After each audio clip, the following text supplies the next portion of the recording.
¿Cómo le va? ¿Qué dice? Muy buenas noches, bienvenidos. Esto es Caníbales, aquí por la pantalla de C5N, las 10 de la noche en punto en toda la República Argentina.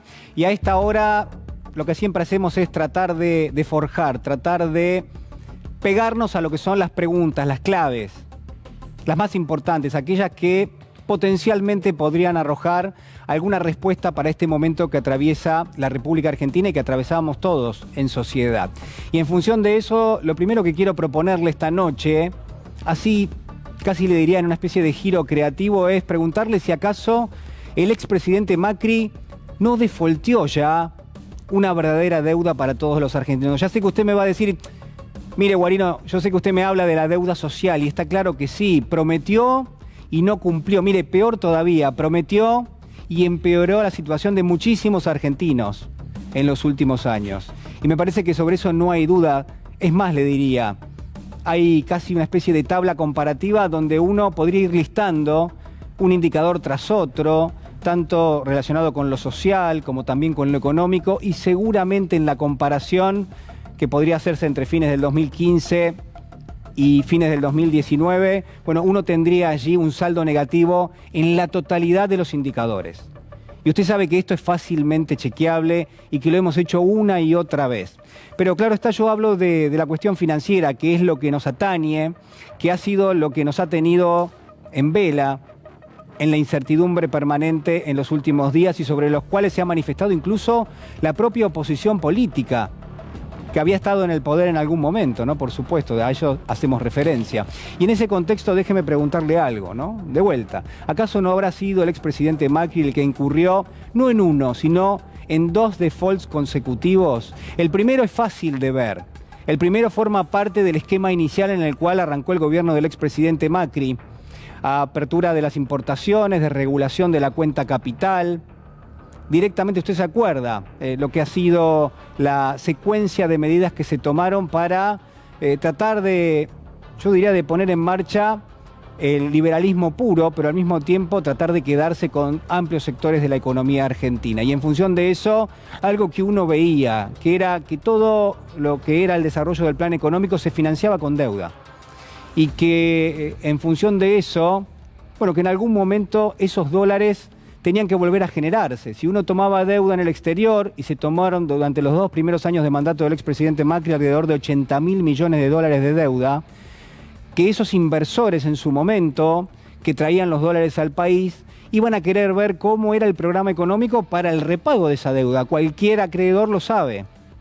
Prestás un dinero y lo que querés ver es la capacidad de pago y de repago de esa deuda. Bueno, lo que terminó pasando fue el primer default del cual yo le hablo y del cual nadie habla, que es directamente que cuando los inversores, los fondos de inversión, aquellos que venían a poner esa tasa de interés en pesos exorbitante, se dieron cuenta que el plan económico, el programa económico, ese plan que hoy exige la oposición política, pero que puso en su momento en marcha el expresidente Macri, cuando ese plan no generaba los dólares porque los perdía, porque se les permitía a los exportadores liquidar esos dólares en el exterior y no traerlos al país durante 10 años. ¿Usted recuerda eso? Durante 10 años se les permitía tener los dólares afuera del país, al sector, al principal sector que proveía de dólares a la Argentina. Y bueno, cuando todo eso tenía lugar, lo que uno se preguntaba es ¿cómo va a ser este gobierno para repagar esa deuda que sigue tomando permanentemente? Claro, esas preguntas se le hicieron también los inversores. Y en su momento se dieron cuenta de que eso no iba a suceder. Y está claro que vinieron a exigirle a la Argentina, bueno, el repago de esos bonos, devolveme los dólares que te presté con los intereses en pesos de tu plan económico. Y en ese punto los dólares ya no estaban, los dólares no alcanzaban. La propia dinámica de la economía lo que exigía era, bueno, que ingresase muchas más divisas de las que ingresaban. Había apertura total de las importaciones, había una merma de las exportaciones. Bueno, allí fue el primer default. Cuando se dieron cuenta que no podían pagar eso, golpearon las puertas del Fondo Monetario Internacional. Claro, y a partir de allí, lo que usted ya sabe, nosotros ya hemos hablado infinidad de veces de esto. Lo que usted ya sabe es, se cerró un acuerdo que fue un acuerdo impagable desde el momento cero. Y ahí tenemos el segundo default del expresidente Macri. Nadie que hubiese concertado ese acuerdo, este año le tocaba pagar 19.000 millones de dólares, 19.000 millones de dólares. Bueno, nadie que hubiese concertado ese acuerdo donde este año se pagaban 19.000 millones, donde el año que viene se tenían que pagar otros 20.000 millones de dólares. Bueno, nadie podía sostener seriamente que eso se podía pagar.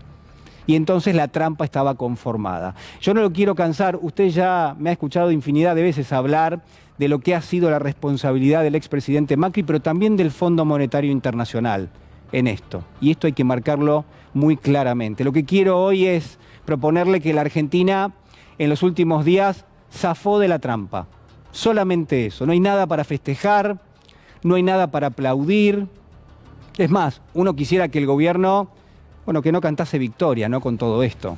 A pesar de que la verdad ha tenido, y esto me parece que es importante, seguramente hoy lo vamos a discutir, ha tenido la pericia suficiente para salir airoso, por lo menos de esta trampa tal como estaba planteada, uno podría decir planteada, donde cualquier decisión que se tomase iba a ser igualmente dañina, y donde el gobierno optó por la que menos daño se suponía que le infligía no a todos los argentinos, sino a aquellos argentinos que menos tienen, que son muchísimos en nuestro país, porque siempre las crisis las terminan pagando los mismos, usted ya sabe. Y porque evidentemente cuando viene el Fondo Monetario siempre terminaba exigiendo lo mismo, como probablemente termine exigiendo más adelante. Solamente que ahora, por lo menos en el corto plazo, pareciera que las condiciones fueron distintas. A partir de este punto, lo que quiero marcarles es lo que viene, pero antes quiero compartir con usted cómo el presidente de la Nación anunciaba hace algunos días nada más, bueno, que se había cerrado un acuerdo con el Fondo Monetario. Quiero anunciarles que el gobierno de la Argentina ha llegado a un acuerdo con el Fondo Monetario Internacional. Gobernar es un ejercicio de responsabilidad. Sufríamos un problema y ahora tenemos una solución. Teníamos una soga al cuello, una espada de Damocles, y ahora tenemos un camino que podemos recorrer. Sin acuerdo, no teníamos un horizonte de futuro. Con este acuerdo podemos ordenar el presente y construir un futuro. En comparación con otros anteriores que la Argentina firmó, y es bueno recordarlo, este acuerdo no contempla restricciones que posterguen nuestro desarrollo. No restringe, no limita, no condiciona los derechos de nuestros jubilados que recuperamos en el año 2020. No nos obliga a una reforma laboral. Promueve nuestra inversión en obra pública. No nos impone llegar a un déficit cero. No impacta en los servicios públicos, no relega nuestro gasto social y respeta nuestros planes de inversión en ciencia y tecnología. Además, vamos a poder acceder a nuevos financiamientos precisamente porque este acuerdo existe.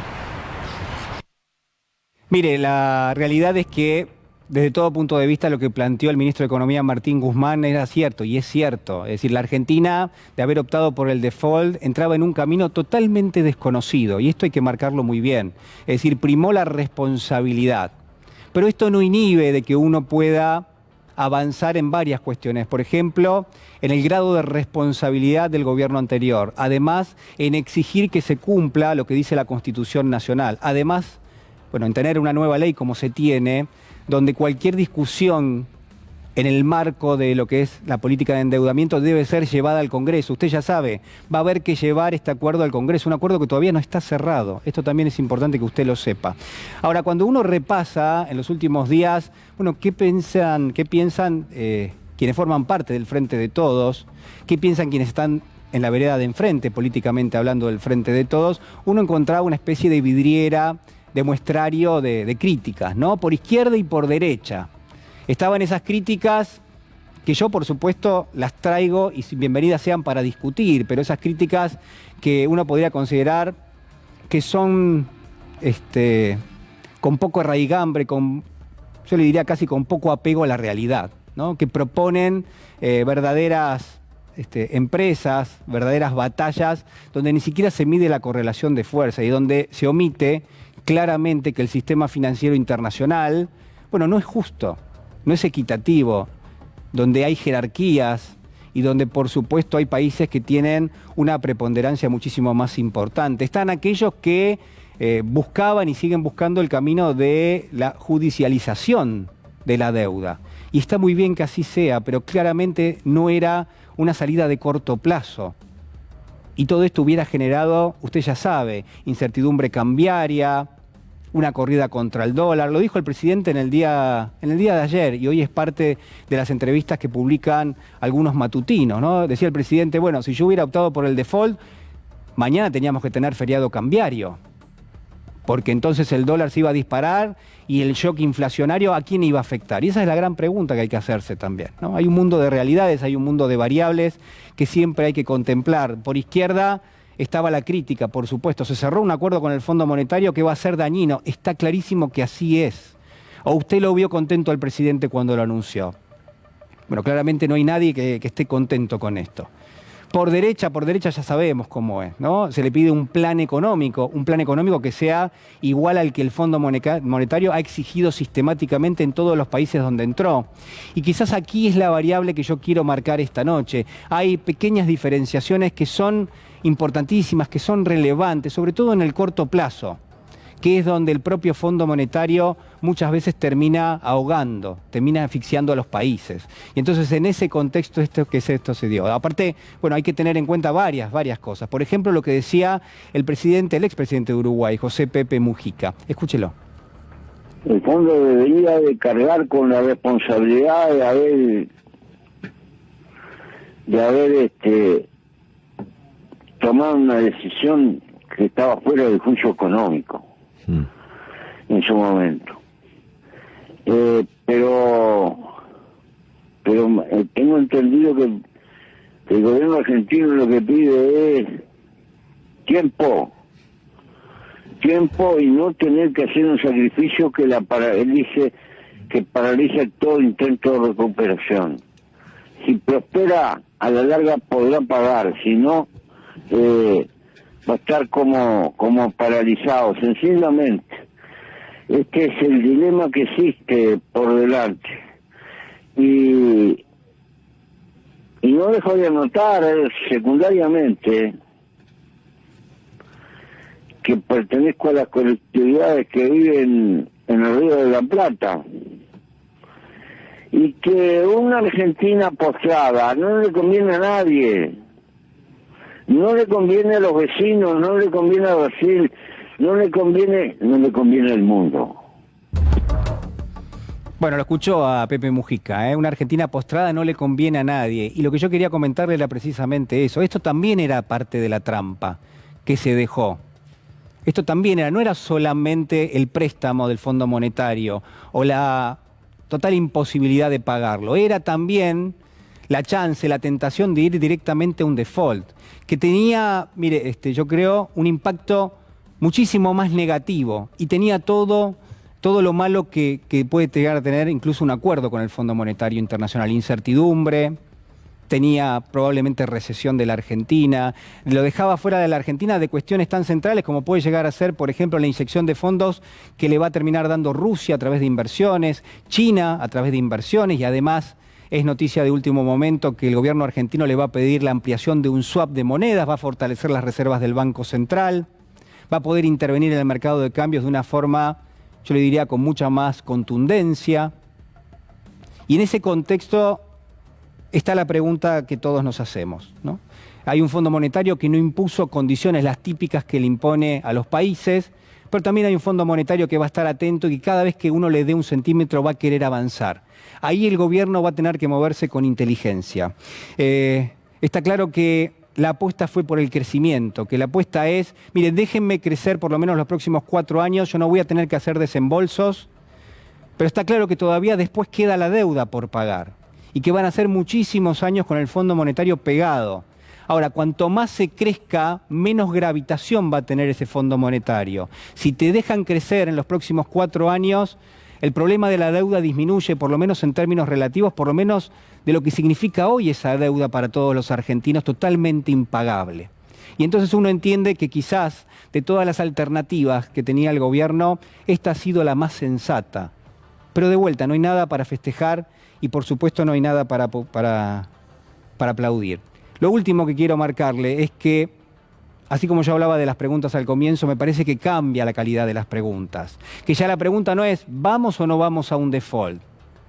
Que ya la pregunta no es, ¿pega el gobierno un devaluazo o no lo pega? Que las preguntas a partir del día de mañana son otras.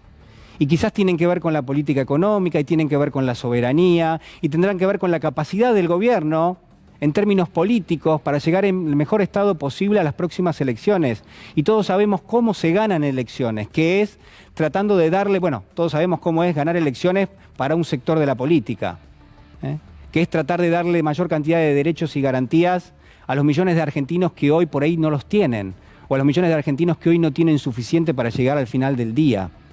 Y entonces ahí hay un desafío que a mí me parece interesante para marcarle. Son los desafíos que vienen, no son los que teníamos hasta ahora, no son los que tuvo Alberto Fernández hasta ahora, manejar una pandemia, darle de comer a millones de personas en la Argentina. Así asumió Alberto Fernández, usted lo recuerda. No fue la reestructuración de la deuda, o no es ahora, pero sí ha sido en el pasado. La primera de los inversores privados, la segunda ahora del Fondo Monetario Internacional. Fíjese cómo van quedando cosas al costado y esto nos habilita a ¿qué? Bueno, a plantear las preguntas que le venimos reclamando al gobierno desde hace ya muchísimo tiempo. Ha quedado un poco más despejado el camino. No digo que esté despejado del todo. Vamos a tener una oficina del Fondo Monetario, ya la tenemos aquí en la República Argentina. Y hay un señor que todos los días abre la puerta, abre la ventana, saluda y pregunta. Y vamos a tener un control cada 3 meses, sí, y vamos a ver cómo va a ser eso. Pero lo que no podemos dudar es que cambian la calidad de las preguntas. Y esperemos también el tipo de las respuestas.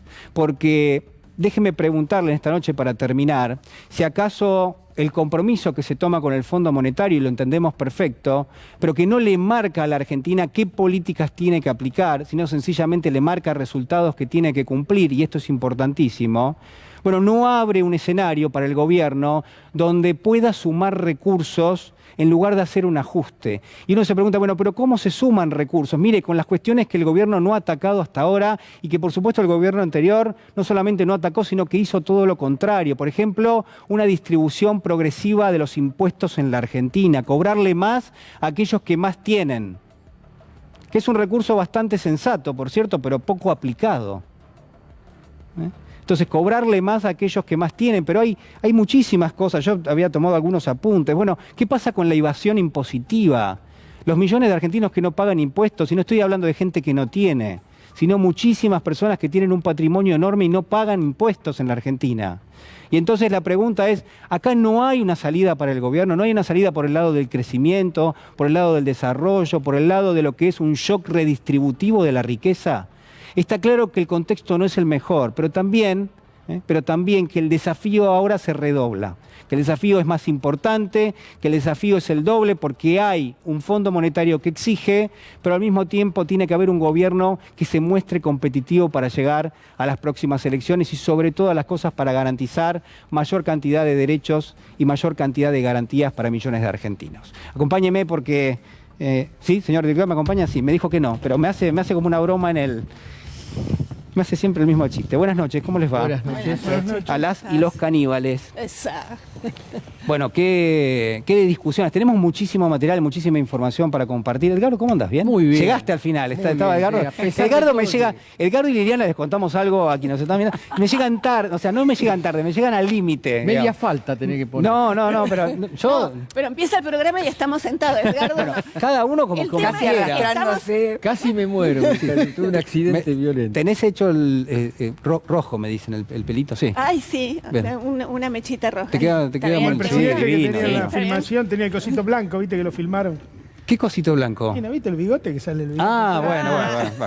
Bueno, se vacunó Charly García, ¿lo vieron? Se dio la tercera. Sí, Pero se porque dio. se negaba, ¿no? No, sacaron la foto una ahí nota de color, en el auto, claro. exactamente. Natalia Salvo, ¿cómo le va? Buenas ¿Cómo noches. estás, Julián? Buenas noches. Bueno, ¿todo bien? Bien, vos sabés que te escuchaba Sí. hablar de las cosas que restan o faltan y cómo se modificaron los interrogantes. Y la verdad que una de las cosas que faltan es justamente que no queden impunes aquellos que contrajeron sin lugar a duda esta deuda en contra con lo que lo establecido Sí. incluso en el mismo estatuto del FMI, pero también con lo que dice nuestra propia Constitución Nacional. Hay una causa actualmente que investiga la administración fraudulenta, infiel, la defraudación por parte, en esta casa están imputados Duhovne, Sí. y los 3 presidentes de quien fue del Banco Central, Sandleris, Caputo y Sturzenegger. Y la verdad que me parece muy importante porque siempre se sustrae lo judicial a lo económico, y lo hemos hablado en varias oportunidades. La impunidad permite que esta criminalidad organizada en materia económica no vuelva a suceder. Así que es otro llamado más al Poder Judicial. Bueno, ya los veo, allá se están preparando, están haciendo el precalentamiento, Carlos Rosansky y José Ignacio Vasco de Mendiguren, que ya van a estar en un minuto nada más aquí. ¿Tienen frío o estamos bien? ¿Quieren que pida? Sí, sí. Porque tenemos acá, ya todos saben, ¿no? Que tenemos un caño. Vos iba a venir con pullover y me lo olvidé. Acá hace falta un sobre todo, te digo. Pero Yo tengo un saquito Sí, acá, lo mirá, tengo guardado. ¿Querés que se lo pase a, se lo paso a No sé si Edgardo? te- ¿Querés, Edgardo? Ay, Por las se lo dudas, paso. mi mamá Han me dice- engripado Ubeira mi mamá acá suele también, decir, ¿se acordará? Lleva el saquito y yo... Ubeira se ha llevado unos buenos resfríos y ha quedado pálido en los últimos minutos del programa. Esto hay que marcarlo. Señor director, si puede, nos apaga un poquito el aire, nos baja un poquito para poder hacer el programa más Sí, tranquilo, ¿no? gracias. Bueno, muchísimas gracias. Señor Edgardo Moca, ¿cómo le va? Buenas noches. Muy bien, buenas tardes, buenas noches. ¿Cómo estás, Edgardo? Muy bien, muy bien. Muy impactado porque es un acontecimiento lo que estamos viviendo trascendente, ¿no? Y contradictorio, porque es evidente lo que comparto lo que vos decías en tu editorial.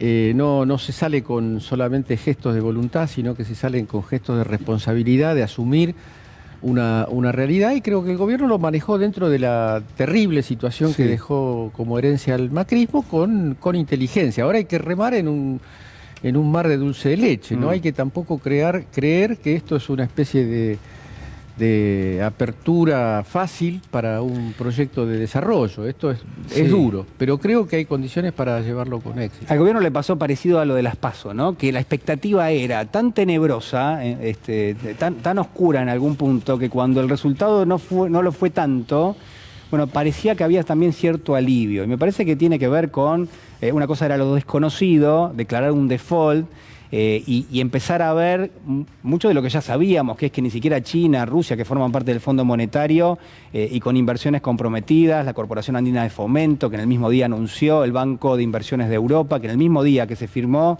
el acuerdo, la carta de intención con el Fondo Monetario, o por lo menos el comunicado del fondo, bueno, anunció directamente inversiones. Es decir, la verdad es que ahí eso es importante porque fortalece al gobierno y no es la misma línea que los Estados Unidos y el Fondo Monetario. Son otros inversores, claramente en un mapa totalmente distinto, ¿no? Un sistema multipolar.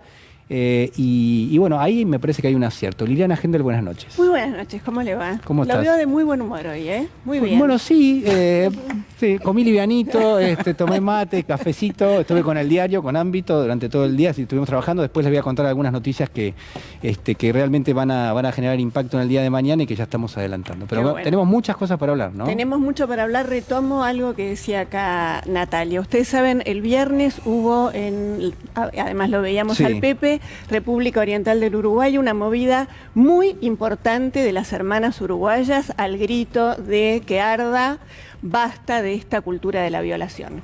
Y hubo un movimiento de la sociedad uruguaya muy importante, no solo en Montevideo, sino en todos los rincones de la República del Uruguay. ¿Por qué lo asocio con Natalia? Porque creo que, y recuerdo a Eduardo Valdés que el domingo pasado decía, ¿por qué tenemos que ir? ¿Por qué tenemos que apoyar la marcha? El 1F. Sí. Por estas cosas. Eduardo lo hacía para que no se banalice el espionaje, eso fue lo que dijo. Yo lo voy a hacer y convoco a todas las feministas a que vayamos a esa marcha, porque basta de la cultura de la violación, basta de castigar mujeres, basta de castigar disidentes sexuales. Convoco al feminismo Y de todo. no leer causas, Luz De no leer las causas, de tener expedientes Liliana. dormidos, pero además realmente convoco a las compañeras radicales, a las del PO, incluso a las de Juntos por el Cambio, con las que marchamos para hacer que la marea verde convierta en la ley del aborto eso que fue. Lo logramos juntándonos. No puede ser un tema partidario. De ninguna manera. La justicia nos ataca, la justicia niega nuestros derechos, el sistema judicial es corrupto. Salgamos a la calle a denunciarlos porque tienen que cambiar y no deberíamos queridas compañeras, perder esta oportunidad. Vos decís, Liliana, y ya lo voy a saludar a Pedro, que la movilización del 1F, hay sectores, por ejemplo, de los medios que la quieren partidizar. Totalmente. Sí, y que eso la desvirtúa. La desvirtúa. He escuchado a algunas compañeras que sienten que no pueden ir porque entonces esto, además lees los titulares de los diarios y que dicen, la marcha contra la Corte del Gobierno. Bueno, argumento que choca de bruces con decir que es una marcha partidaria, porque casi el 90% de las personas descree de este Poder Judicial y de esta Corte Suprema de Justicia. Y la verdad que es absolutamente antirrepublicano y antidemocrático suponer que hay un poder del Estado que no puede ser cuestionado por el destinatario final, que es el pueblo. Eso es realmente horroroso. Pero vamos a volver, por supuesto, sobre ese tema, porque es uno de los temas de nuestro programa. Pedro Peretti, ahora sí, buenas noches. ¿Cómo está? Buenas noches. Pedro me viene, cuando arranca el programa, todavía no arranca, minutos antes, y me dice, te traje algo. Y me empieza a mostrar cosas y le digo, Pedro, ¿por qué no me llamas a la tarde y me contás que me vas a traer todo esto? En el último minuto me muestra, ¿querés hacer un pequeño adelanto de algo, de todo lo que trajiste? Bueno, no sé. Una ventita. No se pesa y cuál es la diferencia, que fue constatada durante la gira de Mauricio Macri cuando fue a China en el 2017. Casi 4.000 millones de dólares de diferencias. Muy grande. ¿Cuánto? 4.000 millones. Mire, ¿pero qué es? Público. Pesamos acá. Entre lo que tiene registrado el gobierno argentino y lo que tenía registrado el gobierno de China, había 4.000 millones de dólares de diferencia. Qué bárbaro. Y dijo la periodista que hace la nota, dijo, bueno, no es con el único país que la Argentina tiene diferencia. Lo digo esto porque hay muchos funcionarios que me pararon el otro día y me dijeron, no, bueno, está la balanza, está esto, está aquello. Mirá, está todo lo que vos quieras. Lo concreto que hay que revisar toda la normativa del comercio exterior de Macri. Y espero que el gobierno no se deje llevar de las narices de la cadena agroindustrial y se pare de frente ahí, porque dijo el ministro Guzmán que parte para pagar la deuda externa salía de controlar el lavado y la evasión fiscal en la República Argentina. Ahí hay miles de millones de dólares. Yo no arriesgo la cifra. Solamente digo que hoy Miguel Pese, que festejó el arreglo y se atrevió a decir que podía ser reelecto gracias a ese arreglo, Alberto Fernández, digo. Bueno, debe hacer mucho que no sale del Banco Central ese hombre. Dijo que hoy el déficit fiscal comercial... ¿Vos querés decir que está en un tupper? Hoy, ¿qué desayunaste, Pedro? Para saber, no, te veo como... Todo dato, dato, absoluto, Pero después vamos a... Dato como el de cómo se perseguía a los militantes kirchneristas en el interior de la provincia de Buenos Aires, ¿Cómo? Lo podemos traer, acá está, mirá. ¿Cómo le hacían los seguimientos? Sí. Daniel Ravetino, militante del FTB, líder de la Cámpora, de Varadero, amigo de Petri Conti, y todo, incluido C5N. Cómo se lo seguía C5N en los actos de Cristina y cómo se lo paró, por ejemplo, a la gente que iba de la segunda circunscripción electoral a apoyar a Cristina 6-7 veces antes de llegar. El seguimiento minucioso que había, que contrataron, la empresa que contrataron. Tenemos todo, Tenemos para todos los gustos hoy. Bueno, a ver, señor director, ya voy a presentarlo a Carlos Rosansky y también a José Ignacio Vasco de Mendiguren. Bueno, ya lo saludo. Buenas noches. ¿Cómo les va? ¿Qué dicen? Muy bien. Hola, Julián, un placer. Bueno, muchísimas gracias por estar con nosotros esta Por noche. Para arrancar solamente, porque a modo de degustación, viste que siempre te arriman algo, para ir picando, esta es la declaración de María Eugenia Vidal, horas después de que el presidente de la Nación, Alberto Fernández, anunciase el acuerdo con el Fondo Monetario. A ver, señor director. Hubo muchas señales contradictorias esta semana, ¿no? Entonces, la verdad es que esperaba que se acordara, pero no sabíamos si iba a lograr. Creo que llevarlo al límite del día que había que hacer el pago nos generó mucha incertidumbre y angustia a todos los argentinos. Bueno, el Vasco ya hizo como el gesto. Vasco, ¿qué pasa? ¿Qué querés que te diga? No, pero cuando alguien está negociando, no es que tiene que ser a lo mejor al último día. Tiene hasta que levantarse y irse. Una negociación es tensar. Ahora, yo le pregunto a María Eugenia, porque tengo respeto por eso. Sí. ¿Cuándo se enteró que su gobierno la había endeudado en 45.000 millones de dólares? ¿Sabe cómo se enteró? Por una conferencia de prensa de Macri que duró 15 minutos. Por eso hoy lo vi a Cornejo. Es muy importante lo que dijiste. Es decir, la gobernadora de la provincia de Buenos Aires ni siquiera se había enterado hasta que Macri lo anunció por la televisión. Pero todos. Pero Y no el hubo una presidente de la deuda, Cámara de perdón, Vasco, Diputados, no hubo y el también una presidente de la deuda en la Cámara de provincia. Senadores. ¿Perdón? Pero ella endeudó a la provincia también. Sí, Contrajo una gran deuda para la provincia. Bueno, es decir, que claro, no era... Estamos hablando de esta deuda. Entonces, se lo dije el otro día, ¿se acuerda? En la Cámara al amigo Sí. Negri.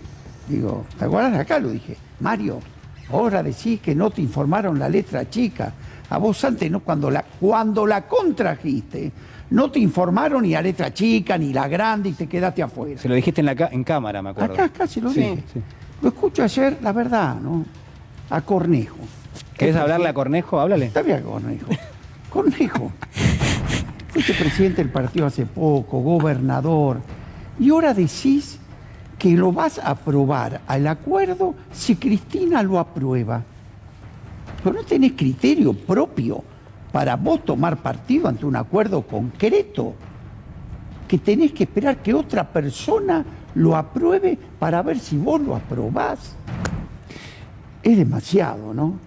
Qué poca seriedad de cómo podemos tratar los Sí. problemas. Vasco, ahí está la génesis para un programa tuyo hablando de la cámara, me parece, ya con esto que estamos viendo. Escuchémoslo a Cornejo juntos, a ver. Ahora, la zozobra que crean es innecesaria, porque ¿qué sentido tenía llegar a un acuerdo el día del vencimiento, ¿no? Es decir, la verdad es que no puedo creerlo, yo, el nivel de improvisación que tiene el gobierno al respecto en su relación con organismos internacionales, en su política exterior, en su relación con Estados Unidos. O sea, hay un nivel de improvisación que no se condice con lo que debiera ser un gobierno serio, ¿no? Carlos. Yo creo que tienen razón y no coincido con de Mendiguren, yo no la respeto a María Eugenia Vidal, es una bandida. Y ahí también se reafirma la necesidad de mirarlo, como hablábamos el otro día, como organización, para no separar una deuda de la otra. Los bandidos son bandidos, las organizaciones criminales son organizaciones criminales. Cornejo es un bandido. Y quiero recordar algo que yo mencioné acá, que es que esta gente no nos habla a nosotros. Porque si no vamos a seguir contestándole a ellos. Es decir, ellos no nos hablan a nosotros, pero Sí. nosotros le contestamos a ellos. Y es interesante, ellos hablan a su gente. Pero ¿por qué la mención de la zozobra, la incertidumbre? Eso es lo que yo me pregunto. Yo creo que apelan al factor emocional. A mí Claro. zozobra y angustia me da tener una deuda de 45.000 millones de dólares. Eso es lo que efectivamente me produce. Lo que Pero más zozobra y lo que más angustia. recordemos también cómo construían la subjetividad cuando contraían esa deuda a espaldas del pueblo. Sí, Hablaban pero- de las vacaciones mentales, hablaban de las emociones, de estar bien, tranquilos. Obviamente, para no dar explicaciones con el temario Durán Barba de lo que efectivamente estaban haciendo ¿Sabés, en términos Natalia, económicos y políticos. Lo que angustia es lo que vos dijiste al principio, que estén libres. Eso es lo que La le da impunidad. mucha bronca a Sí, mucha sí. gente, la La impunidad. impunidad. No puede Absolutamente. ser que estén libres. A ver, Bueno, acá tiene que haber alguna... Porque vos fijate Porque hay un este poder caso. que no funciona, Vos fíjate el Pedro. caso de Sturzenegger. Ya nos enchufó 2 veces. Tiene un hombre de Mega 55 canje. años. Sí. Y si no, nos va a enchufar la tercera. Digo, acá lo que tiene que el gobierno resolver, junto con el tema de la deuda, es que los tipos vayan en cana, que sean juzgados alguna vez. Porque si no, esto no se para más. Después viene una tercera. ¿Por qué? Porque te confunden, porque el 40% de la gente se piensa que la deuda la contrajo nuestro gobierno, porque te dicen que endeudarse en pesos es igual que endeudarse en dólares, que Alberto contrajo... Toda una serie de disparates. Ahora, si esto, el gobierno, muy flojo políticamente en toda la negociación, muy flojo. No ha dado un debate como corresponde frente a la opinión pública, marcando los responsables, militando la responsabilidad de los tipos. Pero militando. Pedro, a ver, el gobierno estaba negociando la deuda. El gobierno no puede hacer olas mientras negocia la perdón, deuda. perdón. En Una cosa términos no tiene de que ver con la autoridad, otra. claro. Porque el Fondo Monetario no te va a venir a decir, no, mirá, escúchame, no haga este acto político en contra de... A ver, ¿cómo puede ser? Caputo, Sturzenegger, Duhovne, todo libre. Todo No, sin nada. dando cátedra, no, perdón, Claro, perdón, dan Pedro. cátedra, nadie les Hoy- dice nada. Hoy en Perfil ¿Viste? una Yo nota creo de que en ese Sturzenegger, sentido, Pedro. yo fui muy crítico de la negociación. Yo creo que el camino que eligió el gobierno, desde el primer momento, fue un camino para arreglar. Yo estaba en contra. Desde el primer momento, lo dije en este programa, pero bueno, a ver, tampoco seamos tan sonsos, loco. Lili. No, me parece que adhiero. Primero porque el tema de la impunidad es un tema que me vuelve loca en todo sentido. Me parece una cosa gravísima porque es la garantía de la reiteración del daño y del delito, la impunidad, y esto es algo donde el sistema judicial es claramente responsable en cualquiera de las áreas. Pero además dan cátedra, levantan el dedito, dan cátedra. Hoy el título de Sturzenegger en Perfil es, al final Alberto hizo lo mismo que Macri, solo que le cambiaron. El arreglo es exactamente lo mismo. Alberto está haciendo el arreglo que Macri... O sea, Alberto copió a Macri lo muy bueno que había hecho Macri. Dan cátedra. Hace 2 semanas nosotros estábamos charlando con Leopoldo Moró el tema del pacto democrático, el tema de la ruptura del pacto democrático a propósito de todas las maniobras de persecución y demás. Yo creo que esto forma parte del mismo bloque de cuestiones. No habría que separar el fraude económico, la estafa económica de las condiciones de negación de libertad y de negación de derechos, porque eso forma una unidad que en la Argentina ha sido histórica y no es un problema exclusivamente argentino, es una política imperial. Digamos, el lawfare y la persecución de la disidencia no es una ocurrencia de un grupo de mafiosos, que lo es también, del Poder Judicial argentino, es una política internacional de la principal potencia mundial. Entonces, cuando hablamos de esta cuestión de la deuda, yo comparto totalmente, la única forma de que no se creen condiciones para repetir experiencias es sancionándolas, operando como Estado para señalar que eso no... hay que crear un nuevo nunca más en la Argentina. Sí. Nunca más la persecución política, la disidencia, nunca más la entrega del patrimonio nacional por la vía del endeudamiento. Pero están dadas las condiciones. Vasco, me pedías la palabra recién. No, yo lo que decía que, además, ni la mala praxis, yo soy abogado, si vos te equivocás tenés mala praxis. Estos son economistas, tanto Sturzenegger como López Murphy, o el mismo Cavallo, ya cometieron este acto en el 2002, negociaron con el mismo fondo en el 2002. El fondo en aquel momento, ¿cómo dice que es la misma negociación? El fondo en aquel momento, primero a Machinea, le pide subir los impuestos afectando los salarios con la famosa tablita. Y le pide la reforma laboral. ¿En qué terminaron las dos propuestas? Una, la recesión más profunda y un impuesto que recién se pudo sacar el año pasado. Y la otra, la Banelco, la renuncia del vicepresidente. Así que vivieron esa experiencia. No fue suficiente. 2002, ya incorporemos a Patricia Bullrich, dicha por Cavallo, su mano derecha. Seguimos con Sturzenegger, con Lombardi. Ahí ya no solamente habían tenido la experiencia anterior, sino que piden la quita del 13% a los jubilados, a los empleados públicos. ¿Para qué? Para mostrar cómo inmolábamos a nuestros trabajadores y cumplir con el ajuste. ¿De qué sirvió? ¿De qué le sirvió? El mismo fondo en el mes de diciembre le quitó el banquito, no le mandó 1.300 millones y lo llevó a la peor crisis social, política y económica de la Argentina. Los únicos que hicieron caso al fondo fue el 2002. Ahora, estos mismos personajes, los mismos, llegan con Macri y arman la que vuelven a armar. Que yo ya te expliqué que Aldarelli supo que no podían dar plata para subsidiar la fuga, etcétera, etcétera.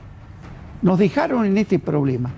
Y hoy te dan consejos, es realmente para mí alarmante. Es como le dije el otro día, como que el gordo Valor te enseñara catecismo. Es como algo inexplicable. Entonces, ahora, porque lo más importante es decirles, a ver, venga oposición, siéntense con tranquilidad. Díganme ustedes qué harían. Este es nuestro plan. Mal, bien, negociamos mejor, no metimos la reforma laboral, no metimos... Ahora ustedes, ¿cuál es la propuesta de ustedes? Se callan la boca, una hipocresía absoluta. Están esperando que vos muevas para después criticarte y no tener costo político. No, están esperando que vos te equivoques, no que muevas. Están esperando que se equivoquen para atacar, que no es lo mismo que esperar que muevan.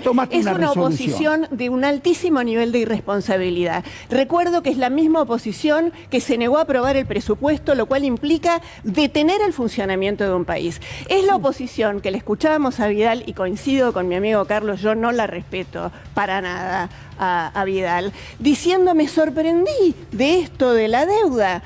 Toda esta gente es gente con experiencia política. Absolutamente ninguno de ellos, ninguna de ellas, es gente que vienen con la inocencia a contarnos el cuento de Heidi, en el bosque sorprendidos por el lobo. Hicieron lo que hicieron con plena conciencia y usan el temor de la incertidumbre hasta el final. Cornejo, Vidal, nado sincronizado, todos estuvieron las últimas 48 horas antes de este entendimiento que no es firma, como muy bien explicó recién Julián. Incertidumbre, estamos negociando. ¿Cómo no va a haber incertidumbre en una negociación de estas características? Es una oposición maldita, venenosa, de un altísimo nivel de corrupción. No es republicana, no es democrática. Perdóname, y además terriblemente mentirosa, porque ha dicho otra vez la discusión de la deuda, si la heredaron. Ay, escuchen a Duhovne lo que dijo. Vean lo que dijo Caputo, el presidente Macri. Vasco, en esa línea te quiero mostrar algo, porque vas a hablar de eso seguro. A ver el tuit de Guido Sandleris, no sé si lo tenemos allí, porque justamente lo que estaba diciendo el Vasco, esto es... ahí está. Bueno, dice, si Juntos por el Cambio pide crédito al FMI de 44.000 millones para pagar deuda que vencía y hace ajuste fiscal, para el Frente de Todos es pandemia macrista. Si el Frente de Todos pide crédito al FMI de 44.000 millones para pagar deuda que vencía y hace ajuste fiscal, es una oportunidad de crecimiento. Claro, dura, ¿no? Uno de los impunes, ¿eh? ¿Qué es esto? Por eso. A ver, ¿quién me lo explica? Porque yo no... La verdad que no quiero entender. La impunidad que da el monopolio mediático, eso es. Se puede decir cualquier Pero están acusando cosa, al gobierno de que tomó deuda ahora y que hizo lo mismo que Macri. Pero por no eso entiendo. dibujan un mundo que no existe, porque eso se reproduce 24 horas en los principales centros de emisión de opinión y se forma sentido común con ese tipo de estupideces y de infamias. Porque el problema que lo diga este tipo, a mí me preocuparía poco. Yo estoy seguro que mucha gente en la calle te pones a conversar y cree que es así la cosa. Que es lo mismo. Carlos. En el mejor de los casos, Macri es lo mismo que... Sí, Carlos. Bueno, yo retomo algo que decía Natalia y Lili sobre la incertidumbre y quiero recordar que Esteban Bullrich, cuando era ministro de Cultura y Educación, dijo públicamente, y esto es textual, tenemos que crear argentinas y argentinos que puedan vivir en la incertidumbre y disfrutarla.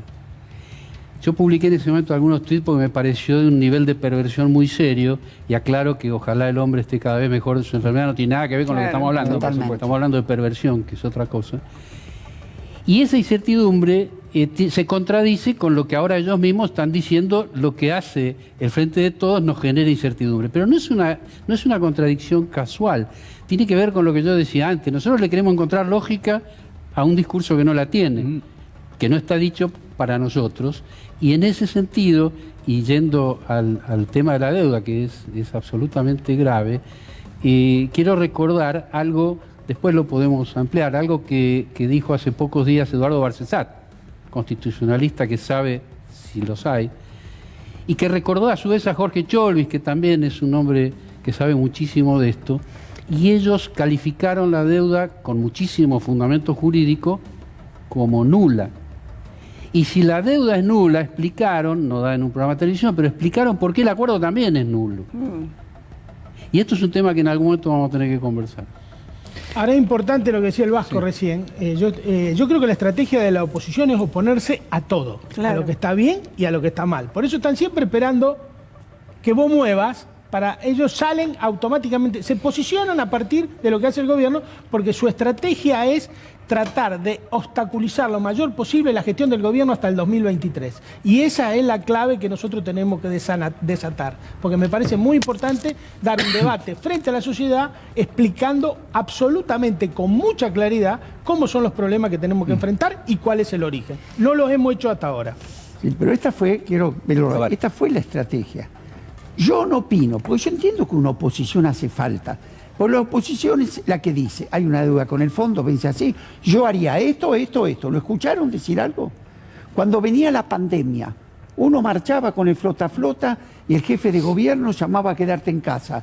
Jugaban a las dos puntas, ningún compromiso. Y yo lo que recuerdo, porque esto, ¿de dónde salió la deuda? Los jóvenes fue muy claro, habían asumido y dijo, si una virtud nos dejó este gobierno es el desendeudamiento. Sí. Argentina es uno de los países más desendeudado del mundo. Pero sigo. El presidente Macri, yo estaba diputado, estaba en el recinto, cuando inicia las sesiones en 2018, dijo 5 veces lo peor ya pasó. Llevaban 2 años en el gobierno y habló del crecimiento invisible, ¿se acuerdan? Sí. Y Y los hasta ahora no semestres. se ha visto. Los semestres. Conclusión. Caputo, Toto, vino al ministerio, como era Maradona de las finanzas. Messi, pero se aplica Vino el mismo ejemplo. Vino al Parlamento, a la comisión, dijo desde marzo, como sabemos que la tasa en Estados Unidos puede subir, tenemos resuelto todo el financiamiento, está en la visión taquigráfica, hasta el final del mandato. Ni hablaba del fondo, no hacía falta, estaba todo resuelto. Y después, bueno, saben, Macri, vamos a ir al fondo, pero no vamos a usarlo y después todo lo que pasó. Era preventivo el fondo en su momento. Entonces, lo que no podemos aceptar nuevamente, dicho por ellos, que tomaron esa deuda para cubrir lo que nosotros habíamos dejado. Y lo más importante lo dijo Macri. Le pagué a los bancos, ¿por qué? Porque lo iban a matar. BlackRock, Fintech, todo lo que vinieron a la especulación financiera, no se podían ir. Lo que dice el Vasco es tan cierto. Ahora, lo que yo no me explico es por qué nosotros no investigamos esa deuda. ¿Cuál es el motivo por qué no investigamos? Bueno, pero hay denuncias, no. las investigaciones. Una cosa Bueno, el es- Banco Central hizo una investigación. Bueno, ¿y por qué no la militamos? Porque una cosa es mandarla a la justicia, que el 1F también hay que ir por eso, porque la justicia es parte responsable del endeudamiento de este ¿No país. hay un pedido de investigación desde hace meses cajoneado? pero, perdonen es- los es- abogados? es lo que le digo Hay una hoy. causa que Es lo está dijo hoy en... el- Hay no sé una si causa leyeron que está el diálogo de Mario Weinfeld con el presidente. en el que- juzgado de Capuchetti y el fiscal mandan a la Espicarri. justicia una investigación, pero es por la galería, porque sabe que no va a ir a ningún lado. Pasa, o sea, a ver, a Stujanel lo absorbieron por prescripción, prescribió la causa del megacanje, ¿viste? 20 años para jugar a un tipo y nos enchufó de vuelta. Y ahora viene la tercera de Stujanel y nos vuelve a invocar dentro de los 5 o 6 Por años. eso hablábamos del principio de no repetición, que Yo tiene creo que ver acá con la justicia en tiempo y forma. Yo creo que el gobierno tiene que ponerse los pantalones largos en este tema, y porque acá hay muchas preguntas por responder del acuerdo del fondo. A ver, señor director, quisiera ver el tuit de Gerardo Milman y de Federico Pinedo, así en conjunto, porque... No sé si quiero. No nos privamos se nada hoy. No, hoy tenemos de todo. Dice, hace 2 años nosotros hubiésemos tardado 5 minutos en hacer un mejor acuerdo. El gobierno hizo sufrir, se ríe Pedro, hizo sufrir innecesariamente a la Argentina todo este tiempo. La pregunta es, ¿y el kirchnerismo dónde está ahora? Y acto seguido, Federico Pinedo, porque los gustos nos damos en vida. El crédito del FMI se utilizó íntegramente para pagar 2 cosas que no se podían no pagar. 2/3 partes de vencimiento de deuda anterior y 1/3 parte del déficit fiscal votado por el Congreso. Se cancelaba deuda con tasas de más del 10%, con deuda que se tomaba al 4%, de modo que no era excesivo. Bueno, acá yo quiero hacer una llamadita técnica. Pinedo, si para usted $1 y $1 es igual, pase por acá, por la puerta dentro de un rato. No, pero y se lo cambiamos. Lo cambiamos. No sí. sé, a mí yo me quiero quedar con el peso, pero si él me lo quiere entregar, yo también Pero lo dijo yo tengo Loser peso, acá. digamos. Lo dijo acá en este canal, Loser dijo lo mismo. A mí O sea, se me una cosa ocurre... Bueno, increíble. hace un rato también Suárez Lastra sostenía que tomó la deuda... Sí, pero lo de los 5 minutos no es recurrente. A ver, Es el expresidente contrafáctico. Macri, a ver, claro, exactamente. Es contrafáctico, ¿no? A ver cómo decía el expresidente Macri lo de los 5 minutos. Pero nosotros ganábamos la elección, lo arreglábamos en 5 minutos. Nosotros ganábamos la elección, lo arreglábamos en 5 minutos. ¿Recuerdan lo que pasó entre pasó? A las ver. PASO y las elecciones del 2019 finales? 23.000 millones de dólares se patinaron. Entonces, y por supuesto Macri salió a atribuirle ese fracaso de los mercados o de la mala perspectiva a que habían ganado las elecciones del kirchnerismo. Desagradecido, porque después Alberto lo salvó cuando dijo el dólar a 60 pesos, está bien. Habría que haberlo dejado cocinar en su propia salsa. A mí me parece que este tema de la... Estás caníbal hoy, ¿eh? Porque eso de la salsa es del programa. Este tema de la deuda y el Poder Judicial creo que ameritaría estudiar, pensar, una comisión nacional, una especie de CONADEP de la deuda de Macri. Sí. Porque volver a creer en que los pasos judiciales van a traer luz Sí. sobre una situación que necesitamos que se ilumine, porque es dramático lo que hicieron, trágico, Yo creo que con personalidad del mundo económico, del mundo jurídico, político, múltiples, amplios, plurales, donde esté muy bien representada la oposición, que produzcan un documento de balance de qué pasó con esa plata, quién la tiene la plata. Pero eso no sería, Edgardo, reconocer que se metió la pata en su momento. Es decir, no hay permanentemente por parte de la oposición en este momento como una defensa cerrada con distintos argumentos para no decir que metieron, creo yo, que hicieron una... ¿Vos decís que el gobierno reconocería que metió la pata? Sí. ¿Decís? Y me parece muy bien reconocer cuando se mete la pata, es un hecho muy positivo. Pero bueno, creo que sería el reconocimiento de la ausencia del Estado y de la ausencia de una sociedad activa y militante, diría mi nuevo amigo Pedro, para que esto no vuelva a suceder. Porque no puede volver a suceder es tortura. Yo adhiero a lo que dice Edgardo. Pero, Julián, una comisión ¿se puede crear una CONADEP de la deuda? Yo creo que hay una cuestión y hay una analogía muy, muy importante con respecto a lo que plantea Edgardo. Lo que suceda con la justicia no implica a no formar un organismo de estas características, porque lo que intentan hacer desde Juntos por el Cambio es fragmentar el pasado con el presente y el futuro, romper las relaciones de causalidades. Y esto, ¿cómo lo hacemos? Reuniendo, unificando desde la perspectiva jurídica y viendo todos los delitos que se cometieron como una estructura de un Estado mafioso, que fue lo que sucedió cuando se valoran los delitos cometidos en la última dictadura cívico-militar. Verlo como un plan sistemático integral, que no es lo mismo que verlo como esquirlas separadas. Entonces, por eso es intimar o interpelar, y que no lo toleran, al Poder Judicial, que es el que hace demorar 20 años estas causas, y también que la sociedad civil, la ciudadanía, el pueblo, como le quieran llamar, interpele al Estado desde este lugar, ¿no? A ver, Carlos y el Vasco. Sí, yo escuchaba, es muy interesante lo que plantea Edgardo y lo que dice Natalia en cuanto a que no es incompatible con otro proceso. Ahora, la pregunta es qué pasa mientras tanto.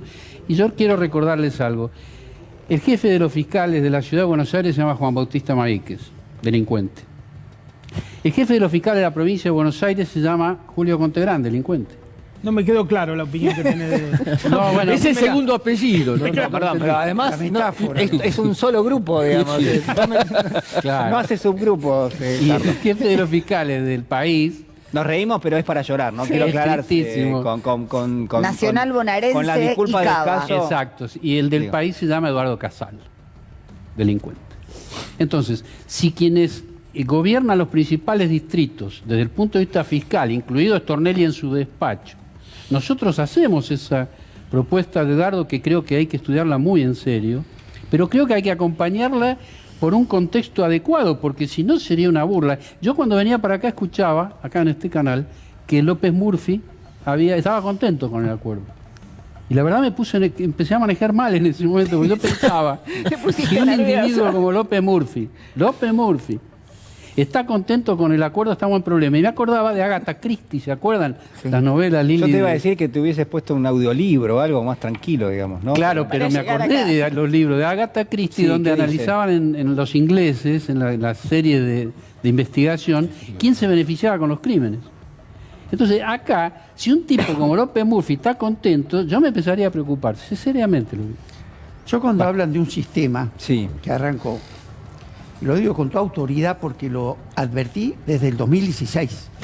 Recorrí los canales de televisión diciendo lo que pasaba. En el recinto a Marcos Peña, hasta le dije a quién le habían vendido 12.000 millones de dólares a 20 pesos para recomprárselos a 25, no opinaron. Pero lo que te quiero decir, que este proceso... ¿Cómo era eso que dijiste? Claro, a ver. Cuando vino aquella corrida, perdóname, que se fue de 20 a 25 pesos, pasó la tasa, se fue al 40. Yo tuve un problema que Lilita Carrió me había acusado de que yo había dado un golpe de mercado. Yo con la Cámara del Calzado, no sé quién era. Entonces le contesté en el recinto que precisamente nosotros no éramos. Y si nos podía, te voy a mandar la grabación, si nos podía explicar, dos cosas le pedí. ¿A quién le habían vendido? Porque está registrado en el banco. 12.000 millones de dólares a 20, que fue para que salieran. 12.000 millones de dólares. 12.000. Me voy a hacer la cuenta. Y después llegaba, no, por eso que te digo. Y además le dije si me podía certificar que el día antes que había una corrida, ¿no? Sí. Entonces no la podían parar. Entonces autorizaron a los bancos a que usaran los depósitos, los encajes no remunerados para suscribir esas LEBAC. Entonces le dije si era cierto que el presidente del Banco Central, señor Sturzenegger, había ido a la casa del presidente del Banco Santander, Cristofani, a hacer esta negociación, esta contabilidad creativa. Como no le hicieron caso, teníamos la información. Al otro día volvió con Toto, el famoso Toto, otra vez Caputo. Y ahí arreglaron eso, que le permitieron a los bancos usar los depósitos no remunerados para suscribir. Es decir, de plata gratis que había, vos se la remunerabas con el 50%, claro, una locura, para evitar la corrida. A estas dos cosas no me respondió. Lo que pasa es que vos contás esas cosas, Vasco, perdón, y la gente se indigna. El modelo sube la temperatura, claro. Y nosotros no hacemos nada, no investigamos nada. Bueno, el modelo, ¿cuándo arranca? No arranca ni bien asumieron el gobierno. No, claro. Cuando las tres medidas claves, libre ingreso y egreso de capitales, planchar el tipo de cambio, sobre todo para los amigos, y subir la tasa. Subir la tasa de interés. Esto es más viejo que el agujero del mate. Yo agarré 80 pymes un fin de semana y salimos a bicicletear, ya en el año 2016, alrededor del Banco Central un sábado. Te mando todo. No me tenían que mostrar nada más. Porque cada vez que eso pasa, ahogás la economía real, la mataste, entras a importar con deuda, no con libre disponible, con reserva. Había 8 kilómetros de cola a Chile, ¿te acordás? Sí, claro. 3 kilómetros a Paraguay. Bueno, pero eso, los aviones salían con la gente colgada del ala. 11.000 millones de dólares nos gastamos, porque no estaban, nos endeudamos, para que algunos viajaran barato a Miami. Todo esto pasaba simultáneamente. ¿Dónde estaba López Murphy? ¿Dónde estaba? Y las tasas del 180% para que se las llevaran. Claro. Y no hicieron nada. Empezó el primer día. Y cuando entraron y después no se podían ir porque vino la corrida, convencieron al fondo que pusiera los 44.000, así se los podían llevar. Antes habían convencido a un montón de diputados del bloque del Frente de Todos para que también le votaran el endeudamiento. Eso también hay que decirlo, porque, a ver, siempre acá no hubo. Y acá también otra cosa que hay que evaluar en todo esto, que los fugadores, todo lo que describe bien el Vasco, sacaron el 40% de los votos. Eso es un dato político que hay que tenerlo en cuenta. Porque no es lo mismo maniobrar sobre una deuda externa en donde hay una mayoría del pueblo consciente de la situación en que está, en donde hay una gran porcentaje, el 40% de los votos, de gente que vota a todas las calamidades que acaba de contar. Eso le recortó. Hay que hacer un mea culpa, algo hacemos nosotros mal. Para esta batalla la dije. Hay que hacer una aclaración. Los canales, no existía en ese momento. Bueno, sí, perdón. No, pero es muy. A mí no lo hago por prurito de, yo me acuerdo, precisión, por ejemplo, sino porque me parece muy importante que este muchacho que le decían Sanguchito, ¿cómo es? Que le votó Bocio, por ejemplo. Y todos ellos le votaron todo el endeudamiento. Por supuesto. Más allá de que no existía el Frente de Todos, hay un antiperonismo histórico. Entonces, no importa si es el cristinismo, el Frente de Todos, el antiperonismo es ese 40% del cual habla Grimson, justamente en un libro que se llama ¿Qué es el peronismo?, que a lo largo de los años o de las décadas va reconvirtiéndose, pero que en el fondo es lo mismo. No importa de qué se trate, pero si es algo que tiene que ver con el peronismo, es no. El Frente de Todos es una superación de ese proceso, con todas las debilidades y con todas las inconsecuencias que yo, por supuesto, creo que compartimos, pero la gestación del Frente de Todos fue posible como modo de enfrentar esa defección política de un sector del peronismo frente a Macri, digamos. Las defecciones no se solucionan de un momento para el otro, pero creo que son etapas distintas y yo creo que hoy hay un debate sobre el Frente de Todos y yo soy de los que cree que hay que seguir con el Frente de Todos porque es el alma de lo que nos permitió, porque todo esto que estamos charlando, inclusive el arreglo que estamos haciendo con el fondo, hay que imaginárselo sin el Frente de Todos. Es decir, hay que imaginárselo todo con Macri de presidente. No, hay que hacer una supresión hipotética, yo creo que como es muy dicen los importante lo que penalistas. vos decís, que la unidad es un punto de partida. Claro. Es un punto de contrafacto. partida, no de llegada. No, por y ahí supuesto. adentro tenemos que dar un debate. Yo soy un firme partidario del Frente de Todos, firme partidario. Pero ahí adentro tenemos que dar un debate. Y hay que hacerle caso al presidente que dijo se terminaron los dedos. Y tenemos que ir a un debate. Porque a mí hay un montón de preguntas de este acuerdo que me quedan inconclusas. Yo quiero que me expliquen cómo vamos a hacer en el 23 para achicar 10.000 palos verdes, dejar de emitir hasta el 1.9 y ganar las elecciones. Yo necesito una explicación coherente sobre ese tema. Yo tengo una pregunta más importante que esa, Pedro, No que creo, es ¿qué opinará Cristina, ¿no? Esta fue la gran pregunta. Perdón, Lo estoy diciendo con ironía, Este porque, canal sí. el viernes pasó que yo se lo comenté a un periodista y pasó un corto el programa de Fernández Llorente, muy ilustrativo. Porque el periodista Jairo Estrella, en la segunda pregunta que le hacen durante la conferencia, dice: ¿conoce Cristina Fernández de Kirchner estos números? Y Guzmán contesta: lo vamos a mandar al Parlamento. Hay un recorte muy ilustrativo, con lo cual quiere decir que le han dado poco fútbol a Cristina en los números de esto, por lo que sale ahí. Pero ¿a vos te parece que la vicepresidenta no puede estar al tanto de una negociación de semejante magnitud? Digo, independientemente de que ya sabemos cuál puede ser la opinión de Cristina, pero a mí me llamó muchísimo la atención esto. Se conoció el acuerdo y lo primero que se planteó desde un sector importante de la oposición era el silencio de Cristina. A ver, señor director, si podemos ver algunas piezas de anticuario con respecto a este tema, porque ya se había planteado esto en algún otro momento. A ver con qué arrancamos. Bueno, Larreta, Horacio Rodríguez Larreta, no ayuda y genera incertidumbre que Cristina Kirchner hable en contra del acuerdo con el FMI. No habló en contra del acuerdo. Sí, por la intervención que hizo en Honduras. Cristina Pérez, Guzmán no responde si Cristina apoya estos números. Hasta hoy los principales detractores del acuerdo fueron del oficialismo. Muchos hasta expresaron preferir un default. Hay que ver si dan su apoyo en el Congreso. La demora en acordar costó millones, inflación y alza del dólar. Bien. Esto tiene que ver con lo que decía Liliana recién. Mientras Cristina Kirchner se mantiene en silencio, Axel Kicillof dijo que el acuerdo con el FMI evitará una catástrofe. Bueno, y en esta línea hay muchísimo, Cornejo aseguró que Juntos por el Cambio reclama la opinión de la vicepresidenta sobre el acuerdo con el FMI para tomar una postura firme. Si Cristina no apoya esto, nosotros no estamos ni en condiciones de someter a nuestra fuerza a esta discusión. O sea, lo dirige Cristina. Nos venimos a enterar de que a Cornejo la dirige No Cristina. son argentinos, no viven en la República Argentina, la resolución del problema no les interesa, no lo discuten. No entiendo, a ver, ¿qué me explica? Tiene que ver una cosita con algo que dijo Liliana, que habló del antiperonismo histórico. Bueno, así como el antiperonismo siempre vuelve, los pueblos también siempre vuelven. Si hay alguien que representa intereses de mayorías, no se lo van a perdonar. Esto es así, porque se va camuflando el monstruo del antiperonismo. De hecho, se reescriben la historia de las conquistas sociales. Lo vimos el domingo pasado en relación a las vacaciones, que creo que Uribú llegó a ser tendencia mundial prácticamente. Pasa con las conquistas más básicas, que primero son de los socialistas, las celebran, pero cuando son del peronismo no. Lo que molesta es el pueblo en la calle, es el pueblo siendo trabajador, siendo protagonista de su destino, y que ese pueblo tenga representantes reales y no de las terminales económicas. Carlos.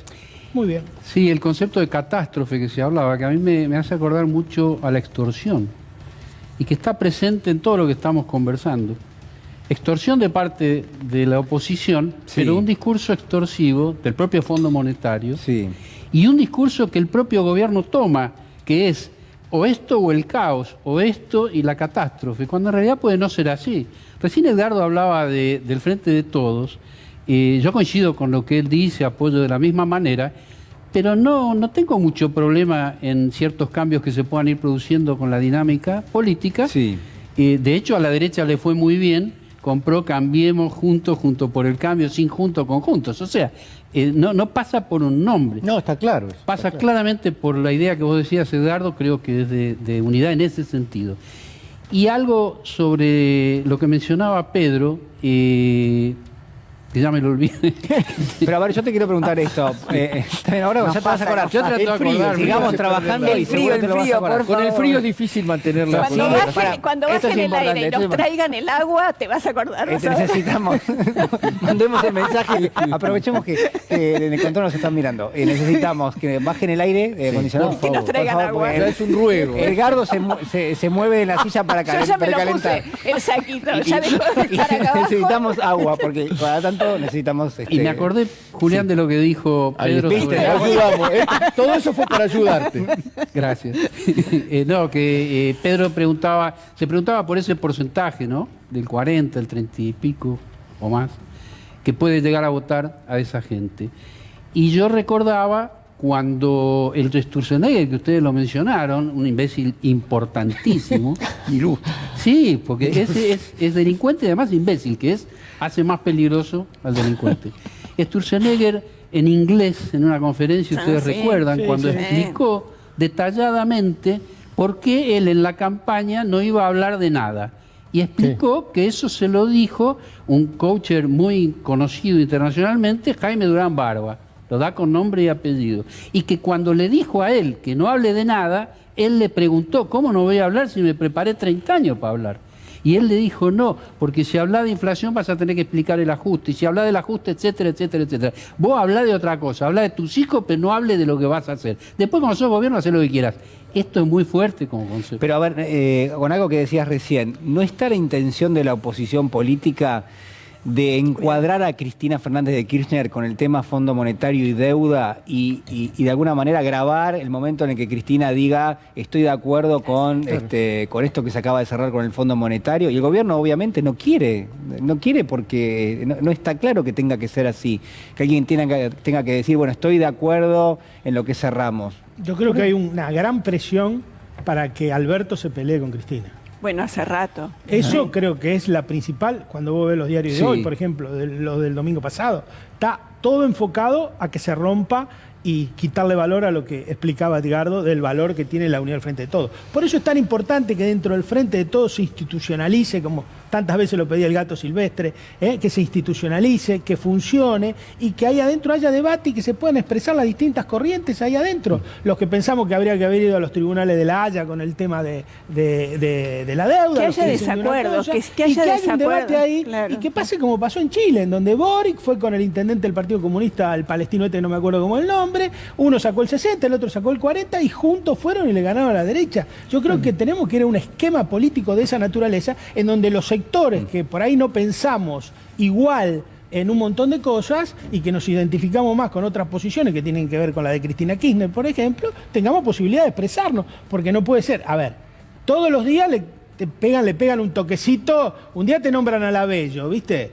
Por un lado tenés un gobierno que te agarra y te dice, no, protegemos del acuerdo con el Fondo Monetario Internacional la política de ciencia y técnica, cosa que es extraordinario. Y por el otro lado te nombran, no por Claudia Bello, sino porque a quién se le puede ocurrir poner en el directorio de ARSAT a alguien que claramente representa intereses de otra política y va ahí a chupar información para pasársela a Pero los además grupos. Es una persona desprestigiada. Aparte de lo personal. No, no es un tema personal, es un tema político. Ninguno está de acuerdo con el... No es un tema personal, perdón. Pero el problema... Perdón, Pedro, a mí me parece que también tenemos que empezar a exigir que las personas que llegan a determinada función pública no sean personas desprestigiadas, sospechadas de haber cometido delitos, sospechadas. Una persona sospechada no debería ser funcionaria. Pero te hago esta pregunta, Liliana. Es que no me parece... El problema, eso está claro, pero ¿a quién se le ocurrió en el gobierno que esa persona pueda ser funcionario? No sé, aparentemente estaba en el directorio y no lo sabíamos. No estaba como asesora. Bueno, estaba como asesora. ¿Por qué estaba como asesora? Explícame quién puede poner como asesora a una persona fuertemente desprestigiada por delitos importantes de los tiempos del menemismo, década que fue dramática para el país, es decir, que está asociada a un periodo político realmente muy grave en Pero vos pensás que es la única que está asociada al menemismo, que está cerca ahí en el círculo áureo. No, fue la que surgió esta semana. Qué pregunta fea esa. No, pero sí me parece que es importante. Hay un periodista que trabaja en Perfil a quien yo llamo el Lucho Avilés de la farándula política. Porque en vez de hablar de política seriamente, lo que hacen es ver quién se peleó con quién. Es el Guandanara de la política a nivel de los partidos, sobre todo de los partidos hacia adentro. ¿Quién se peleó con quién? ¿Desde cuándo eso es discutir política? Liliana, yo coincido en el espíritu de lo que vos estás hablando, pero el estado de sospecha en Argentina lo manipulan los grandes medios de comunicación. Claro. Entonces, si colocamos esa frase como la línea divisoria de aguas, te van a encontrar sospechosos. No es el caso de Bello. No es el caso de Claudio Bello. Vos es que se trabaja permanentemente. No, pero quiero decir que si vos pones el límite en lo sospechoso, te permitís que Bello no entre, pero pueden no entrar muchas personas que han sido sistemáticamente desprestigiadas por los medios. Pero lo que necesitamos es mínimamente un debate. Un debate, porque me parece que hay que discutir algunas cuestiones ahí adentro. Hay que discutir. A ver, la ley de la cadena agroindustrial que mandaron al Congreso, yo lo estuve mirando. Y para mí es invotable eso. ¿Por qué? Porque tiene un montón de falencias y porque es darle más a los que más tienen. Está a la derecha del diferimiento fiscal que hizo Menem en la década del 90. El diferimiento fiscal de Menem, que vos no pagabas IVA, pero tenía que hacer una inversión productiva, te ponía un lugar de localización geográfica específico. Bueno, la pregunta ahí es, y es muy interesante, es... Esto ni siquiera eso, te la van a poner todos los puertos. Es incontrolable eso, es incontrolable. Bueno, pero eso a ver, Pedro, obedece ya a la política de devaluación que aplicó el gobierno del expresidente Macri. Cuando vos devaluás sistemáticamente, lo que te haces más dependiente de los sectores exportadores, porque claramente son los únicos que te pueden traer divisas y porque cada vez es más difícil conseguirlas porque tu moneda vale menos. Entonces, lo que estamos teniendo hoy, la necesidad imperiosa de subir las exportaciones. ¿Por qué? Porque venimos de años donde se fue devaluando sistemáticamente la moneda, como decía Natalia, casi como una especie de capricho. Bueno, no me gusta algo, bueno, devalúo, así castigo. Bueno, claro, castigo, Julián, pero hoy somos mucho más dependientes de la exportación. Este año batimos el récord de exportaciones histórico. Pero está bien, Pedro, pero digo, eso, yo estoy a favor de eso, pero lo que digo es, ¿cuál es el problema en la Argentina? El problema es que si vos dependés del sector exportador 100% y lo que exportás son materias primas y eso no genera tanto valor agregado y eso no genera tanto trabajo y no podés pagar tantos salarios con eso, necesitas necesariamente trasladar eso a algún otro lugar que genere más puestos de trabajo. Darle valor agregado a la economía. O sumar valor agregado, que está clarísimo, pero digo, ¿qué valor agregado tiene exportar granos? Tiene poco, aceites un poquito más, pero todavía seguimos sin poder movernos demasiado. Entonces, ¿por dónde vamos? Bueno, vamos por los hidrocarburos. ¿Es bueno? Y sí, es bueno, pero ¿no tendríamos que agregarle más valor a todo eso para generar más trabajo para los argentinos? La verdad que ahora no tenés ni tiempo. ¿Por qué? Porque necesitas los dólares inmediatamente, ni siquiera los podés invertir para generar justamente y darle más valor agregado a cada una de esas áreas. Por eso cuando se tomó la deuda, era para eso. Y no la usaron para eso. Sí, era para volver a la Argentina el centenario que tantas veces discutimos aquí, una economía primaterizada, sin valor agregado, que no tenga mercado interno, que esté absolutamente condicionada al mercado externo, con precios que no se desarticulen, imposibles para llegar para las familias argentinas. La verdad que me parece que para simplificar, que muchas veces también tratamos de hacer esta relación de causalidad entre la deuda y qué pasa con el bolsillo de los argentinos y las argentinas, bueno, tiene que ver con el valor del salario y con el valor de la comida, de las tarifas. ¿Vasco? Sí. Primero, yo también soy de acuerdo que hay que mantener el frente. A mí que Cristina tenga una opinión que no sea 100%, no me parece mal, al contrario. Es un tema que hay que debatirlo y tiene mucha representatividad para que se haga. Y yo creo que el acuerdo, siempre hay dos márgenes. El que te dice no hay que repudiar la deuda y el que dice que hay que firmar en 24 horas. Yo creo que cuando uno está con la responsabilidad de gobierno, se ha logrado algo que para mí... siempre hay cosas mejores para lograr. Para mí nos da ahora la oportunidad. ¿Qué vamos a hacer en este tiempo? Este es el debate. Eso ya está. Y para mí fue bueno, no entró la reforma laboral, no permitimos otra vez que se nos metan sino que nos dejen trabajar. Nos van a monitorear seguido, lo que vos quieras. Entonces ahora, ¿qué hacemos? ¿Vamos a seguir con la matriz productiva que traíamos antes de la deuda? Que es la matriz de la dependencia, que es la matriz de venderle al mundo lo que vale poco y comprar al mundo lo que vale mucho, Vamos a seguir con la matriz que quiere el mundo desarrollado, que no quiere ver proveedores de materias primas y recursos naturales. Pero que Vasco ahora no puedes Ese hacer es el debate. mucho. No, ahora viene ese debate. Yo no quiero que la oposición me maree, porque si no ponemos... Sí. Mira, yo recibí el jueves al vicepresidente del Banco de Desarrollo de la Unión Europea, el banco de inversión más grande del mundo. Y hoy en el mundo, los bancos oficiales de desarrollo, Sí. que manejan el 10% de las finanzas del mundo, están discutiendo la reestructuración del sistema financiero global. Porque si vos seguís con la banca comercial, poniéndote y marcándote el ritmo de los países, Sí. nosotros no tenemos salida porque nos quieren endeudados, porque quieren tu poroto de soja y no tu biocombustible. Quieren tu maíz, no tu proteína. Eso se agrega valor afuera. Ese es el debate de fondo. Vamos a discutir vaca muerta. Está quien quiere tu petróleo sin refinar y quien quiere tu gas. Y está lo que queremos, además de exportar gas, tener un polo petroquímico. Está el litio. Está lo que quiere que vos entregues todo el litio. Y está lo que queremos, que las plantas más importantes del mundo, ya que es la zona más Sí. importante de litio, que los acumuladores se hagan acá. Este es el debate de fondo. Y para poder dar ese debate, vos tenés, como nos pasó entre el 2002 y el 2007, que generar riqueza, porque ahí recuperás la gobernabilidad de la política económica. Si no damos ese paso, ya te digo, estamos preparando el próximo default. Si seguimos, y este es un paso importantísimo, porque requiere la unidad del campo nacional. Por eso hablo de la importancia del debate adentro del frente de todos. Pero Yo debatimos vaca muerta coincido también. totalmente con eso, Vasco. Esto es lo que viene y no nos peleemos más, yo te digo por qué.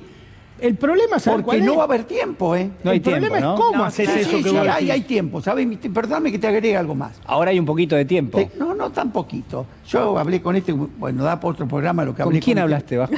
Con el vicepresidente del Banco de Desarrollo. ¿Sabés qué me pidió? No, ¿me decís así? Sí.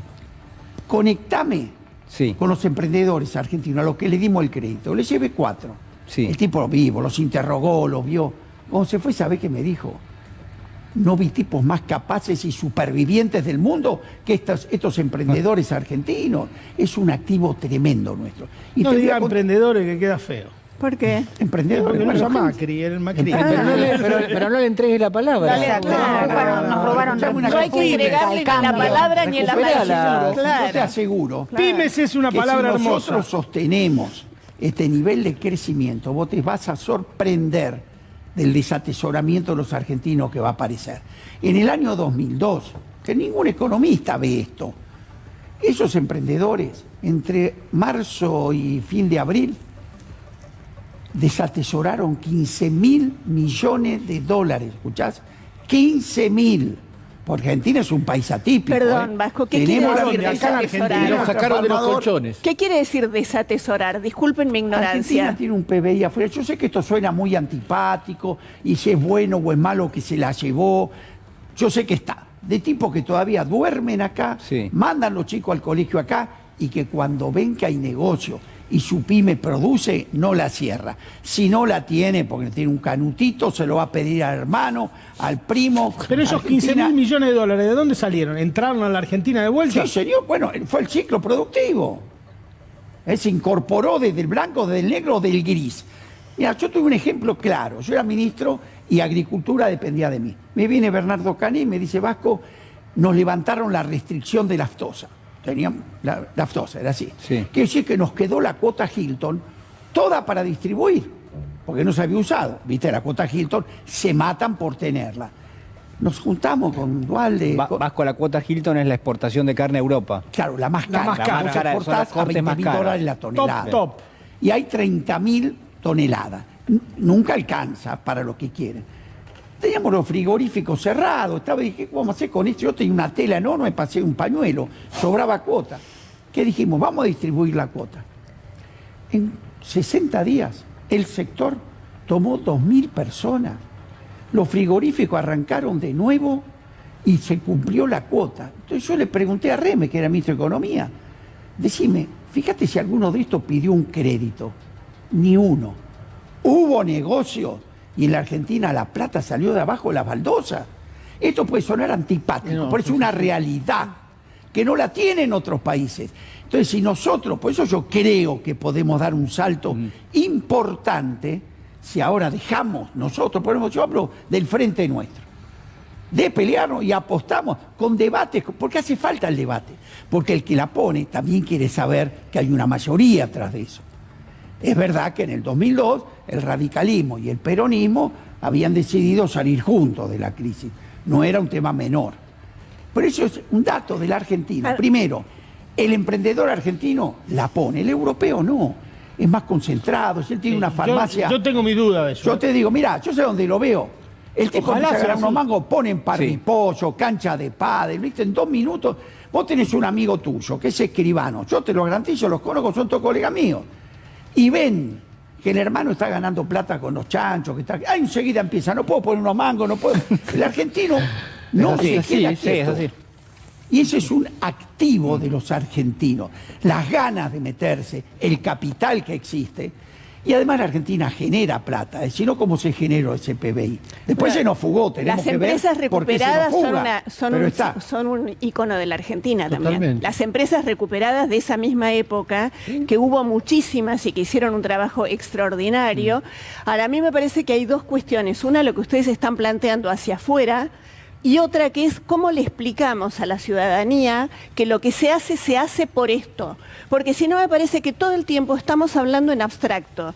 Cuando vos explicás todo esto, yo te entiendo, eran cosas que no sabía, pero en general la ciudadanía desconoce por qué se toman las decisiones, pero se les pide que banquen, que se ajusten, que banquen un poco más, y nunca se termina de entender muy bien por qué. Hay algo de la comunicación con la gente, con la ciudadanía, con el pueblo, llamémoslo como más les guste, pero que es importante que nuestros representantes empiecen a tomar conciencia que nos están representando y que entonces nos tienen que explicar lo que están haciendo. Si no es hubiéramos absurdo. hecho bien, no hubieran salido todos estos que han salido ahora a decir los disparates que dicen. Carlos. La culpa es nuestra. Claro. Yo entiendo lo que dice el Vasco y me parece interesante, pero la pregunta que se impone es: si se fueron 50.000 millones de dólares del país a pedido de quien los iba a fugar junto con todos sus cómplices, nosotros no lo vimos ni de reojo, pero ahora vamos a hacer todos los esfuerzos que dice el Vasco para mantener el ovillo a Macri. No sé si se entiende. Vos cuando empezó el programa dijiste que con este acuerdo se logró zafar por el momento, dijiste. Se ganó tiempo en el corto plazo hasta que el fondo... Para zafar de la trampa, dijiste. Claro, zafar de la trampa, de ir al ajuste para que el ajuste se caiga el nivel de actividad. Acá ese nivel de actividad nunca recuperas el equilibrio fiscal, seguís expulsando. Esa es la trampa. Acordate que cuando nosotros negociaron déficit cero, era déficit cero ya, ¿te acordás? Y entonces ahí le sacaron el 13, fue a sangre o fuego. Y bueno, fue sangre. Pero Vasco, la trampa es la deuda. Si nosotros con este acuerdo lo que hacemos es postergar la trampa, no zafarla, porque hay que pagarlo igual. Eso es lo que decía. Entonces las trampas lo que se hace es desarmarlas, es desactivarlas, no postergarlas, porque esto lo vamos a tener dentro de 2 años. Ahí hay la necesidad, y ahora sumo lo que decía Edgardo, lo que decía Pedro y el Vasco, hay una necesidad de discusión. Pero discutámoslo en el contexto donde todos podamos opinar y donde haya un escenario adecuado para esa discusión. Y yo antes, cuando hablaba de Maíquez o de Contegrán y de Casal, estaba diciendo que esas no son las condiciones, porque ellos garantizan la impunidad a esta banda. Hay una relación, porque ahora me interesa meterme en este tema, ¿no? Porque hablamos de la cuestión económica, de la negociación de la deuda. Pero digo, ¿qué pasa con la justicia, ¿no? en muchos aspectos? Digo, hay una relación, uno puede establecer, no sé, estoy pensando en la Gestapo antisindical como un emergente, como algo que todo el mundo vio, porque viste el video, donde, por ejemplo, esta semana va a tener que comparecer ante la comisión bicameral el exministro de Trabajo de la provincia de Buenos Aires, Villegas. Digo, uno puede establecer conexiones con eso. ¿La justicia es garante, o una parte de la justicia fue garante de que eso pudiese pasar en la Argentina? Fue imprescindible, no solo garante, fue cómplice. Ese sector de corrupto del Poder Judicial fue cómplice de toda este vandalismo. Ahora, Yo creo que tenemos que empezar a pensar también, y el martes va a ser un buen día para comenzar a eso, empezar a pensar que el problema por lejos no es Stornelli en su sillón, aunque es gravísimo y nos duele a todos. El problema es estructural de una institución. Y que la mayoría de esa gente sea decente, buena, etcétera, me alegra muchísimo porque si no, no tendríamos país. O sea, si la mayoría no fuera decente, ¿qué país? Se estalla en 5 minutos, ¿correcto? Entonces, el otro sector, que sí es el que preocupa, pues es el que tiene poder, son los Casal, los Contegrán, que se sientan a provocar comiendo con Macri. Este es el problema central. Y acá yo digo, a partir del martes, empecemos a pensar en lo institucional del Poder Judicial, no en los nombres. A los nombres hay que sancionarlos, no pueden estar libres, esa gente ha cometido muchos delitos. Pero empecemos a pensar en la institución, y te termino el concepto, Julián, con lo que vos preguntabas. El problema del Poder Judicial es que es una institución conservadora, vertical, históricamente intocable, y los estrados siguen estando. Me refiero a los estrados simbólicamente. Están separando a los jueces de la gente. Pasó con la reforma que propuso y se sancionó de Cristina de democratización de la justicia, duró 5 minutos. En 15 días la Corte la declaró inconstitucional, lo hemos hablado acá. Y ahora tardó 15 años en decretar la inconstitucionalidad del Consejo de la Magistratura. No solo eso, lo que preguntaba el otro día Edgardo, ese fallo era para echarlos a los jueces al día siguiente porque estaban legislando, pero exhumaron una ley estaban legislando, pues trajeron una ley que era legalmente imposible en la Argentina convalidar una ley derogada. No hay posibilidad en nuestro país. Yo creo que para agregar lo que dice Carlos, y con respecto a procurar impunidad, es uno de los fines del lawfare. Pero además volvemos a lo mismo, a no fragmentar. ¿Por qué persiguieron a los sindicatos? ¿Por qué intervinieron más de 23 sindicatos? ¿Por qué las intervenciones sindicales incluso las pasaron del fuero laboral, donde hay una ley estrictamente que dice que tiene que atender la justicia laboral, a la justicia penal? También salió una nota en el Cohete de la Luna donde hablaban de los convenios colectivos de trabajo, un logro de nuestro país, incluso establecido previo a la legalización, también con la 14250, que van a decir, no sé, ahora que es de 1898, desconozco, pero es de 1953. Entonces, ¿por qué la justicia laboral de vuelta? ¿Por qué los sindicatos, los dirigentes gremiales? Eso para la parte económica, para demonizar y estigmatizar un determinado sector. Y para eso la justicia, tanto en sus personalismos como en su estructura, era el poder más fácil para cooptar. Por eso el Plan Continental fue con los poderes judiciales formados en el Departamento de Estado de Estados Unidos, con la pantalla del narcotráfico y la corrupción, pero lo que hacían era perseguir a las disidencias, a los sectores de las mayorías. Entonces, un poder judicial que es vitalicio, que estaba pensado para un Estado hace 300 años atrás, que tiene jueces y juezas absolutamente corporativos, que responden a una lógica casi sacralizada, digo, porque ¿a dónde está la fuente de legitimación del Poder Judicial? Para que se entienda, ¿quién los banca? ¿No? En términos sociales. En el mismo lugar que está el del Ejecutivo y del Legislativo, que es en el pueblo. El tema es que no responden al pueblo y además no tienen escrutinio popular, ni tampoco auditoría y fiscalización. Usando una categoría marxista, ya que no está el doctor Ubeira, pero debieran legitimarse esencialmente los jueces. No, debieran legitimarse en el mismo ejercicio de impartir justicia. A eso voy. Eso se sería... legitiman ante el poder. No, bueno, claro, eso es lo que yo lo que digo, pasar, Pedro, es que no voy contra la estructura del Estado del Poder Judicial. Justamente a eso le temen más que al discurso antiestado o al discurso anti-Poder Judicial, que es al pueblo movilizado pidiendo, eso está claro, pidiendo una justicia cercana a la gente que se devuelva. ¿Alguna vez vieron a un cortesano recibir un dirigente sindical o a un gremio o a una asociación feminista? Jamás. Ahora, sí hacían almuerzos en el Jockey Club, como lo hizo el Ordensetti en el año 2018, asegurándoles con el mote de seguridad jurídica que iban a tener fallos acordes a sus intereses económicos. ¿Edgardo? Sí, no, el Poder Judicial es un poder que se ha escapado, se ha apartado de la República. Hay que decir que el Poder Judicial fue siempre, en la tradición de los países constitucionalmente organizados a la manera de Estados Unidos, una reserva de las clases dominantes. Porque si al Poder Ejecutivo lo elige el pueblo, al Poder Legislativo lo elige el pueblo, tiene que haber un reducto donde el número no pese sobre la calidad. La calidad, por supuesto, es el poder económico. Cuando se hablaba de ese lenguaje, todavía eso estaba en germen. Pero eso el Poder Judicial es contramayoritario por origen. Ahora, lo que nosotros estamos viviendo en la Argentina no es un poder contramayoritario, es un poder corrupto, con sus eslabones principales. El más alto eslabón, corrupto a la vista de todos. El fallo del Consejo de la Magistratura es un fallo Con eso solo alcanza para hacer un juicio político a toda la Corte Suprema. A ver, señor director, si podemos repasar un editorial, si no me equivoco, que salió publicado en el diario La Nación el último día viernes. A ver si lo podemos ver en pantalla, no sé si está. Bueno, ahí está, Dice, los 40 inocentes de AFIP, la justicia desarmó la siniestra trama de falsas imputaciones contra los probos funcionarios que remontaron la degradación institucional de la gestión Echegaray. Bueno, no sé si hay más, no, creo que no hay más, pero bueno, ustedes saben lo que viene porque claramente ya se deja desde el título y la bajada la línea que de alguna manera se pretendía llevar adelante. Esto es una defensa acérrima de lo que fue la gestión de Alberto Abad y Leandro Cuccioli al frente de la AFIP, con el asesoramiento de Gil Lavedra, el doctor Gil Lavedra.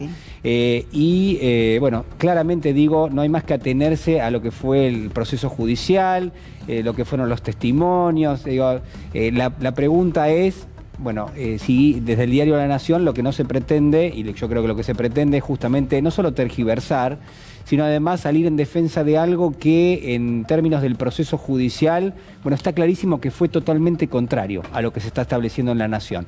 Esta es una editorial que va a salir publicada en el día de mañana en el diario Ámbito Financiero, ya está publicada en este mismo momento en ámbito.com, un sistema mafioso con 40 no inocentes, la gestión de Alberto Abad, Leandro Cuccioli, Ricardo Gil Lavedra y otros, quedará en la historia como uno de los procesos de persecución y hostigamiento en democracia más, creo yo, más evidentes de la historia, más perversos y cínicos, dirigidos desde la AFIP y parte de una organización mafiosa que es superior y que tiene condición de superior.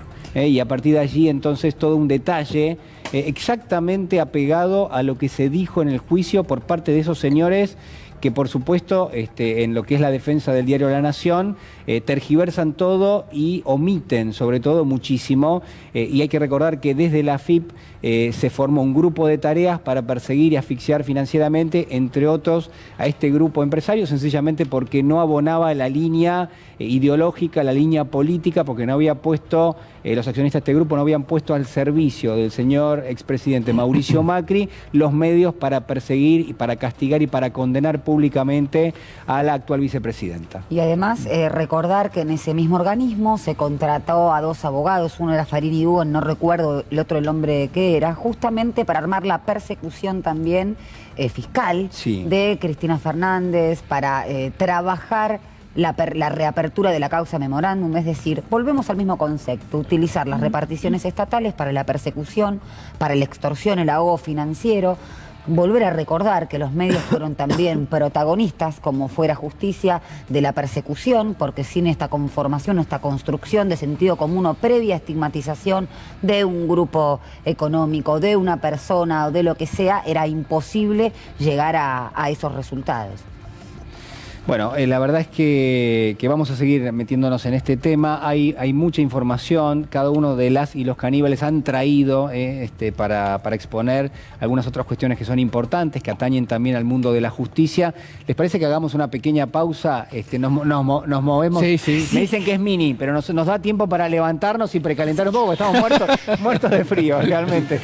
Una pequeña pausa y ya regresamos.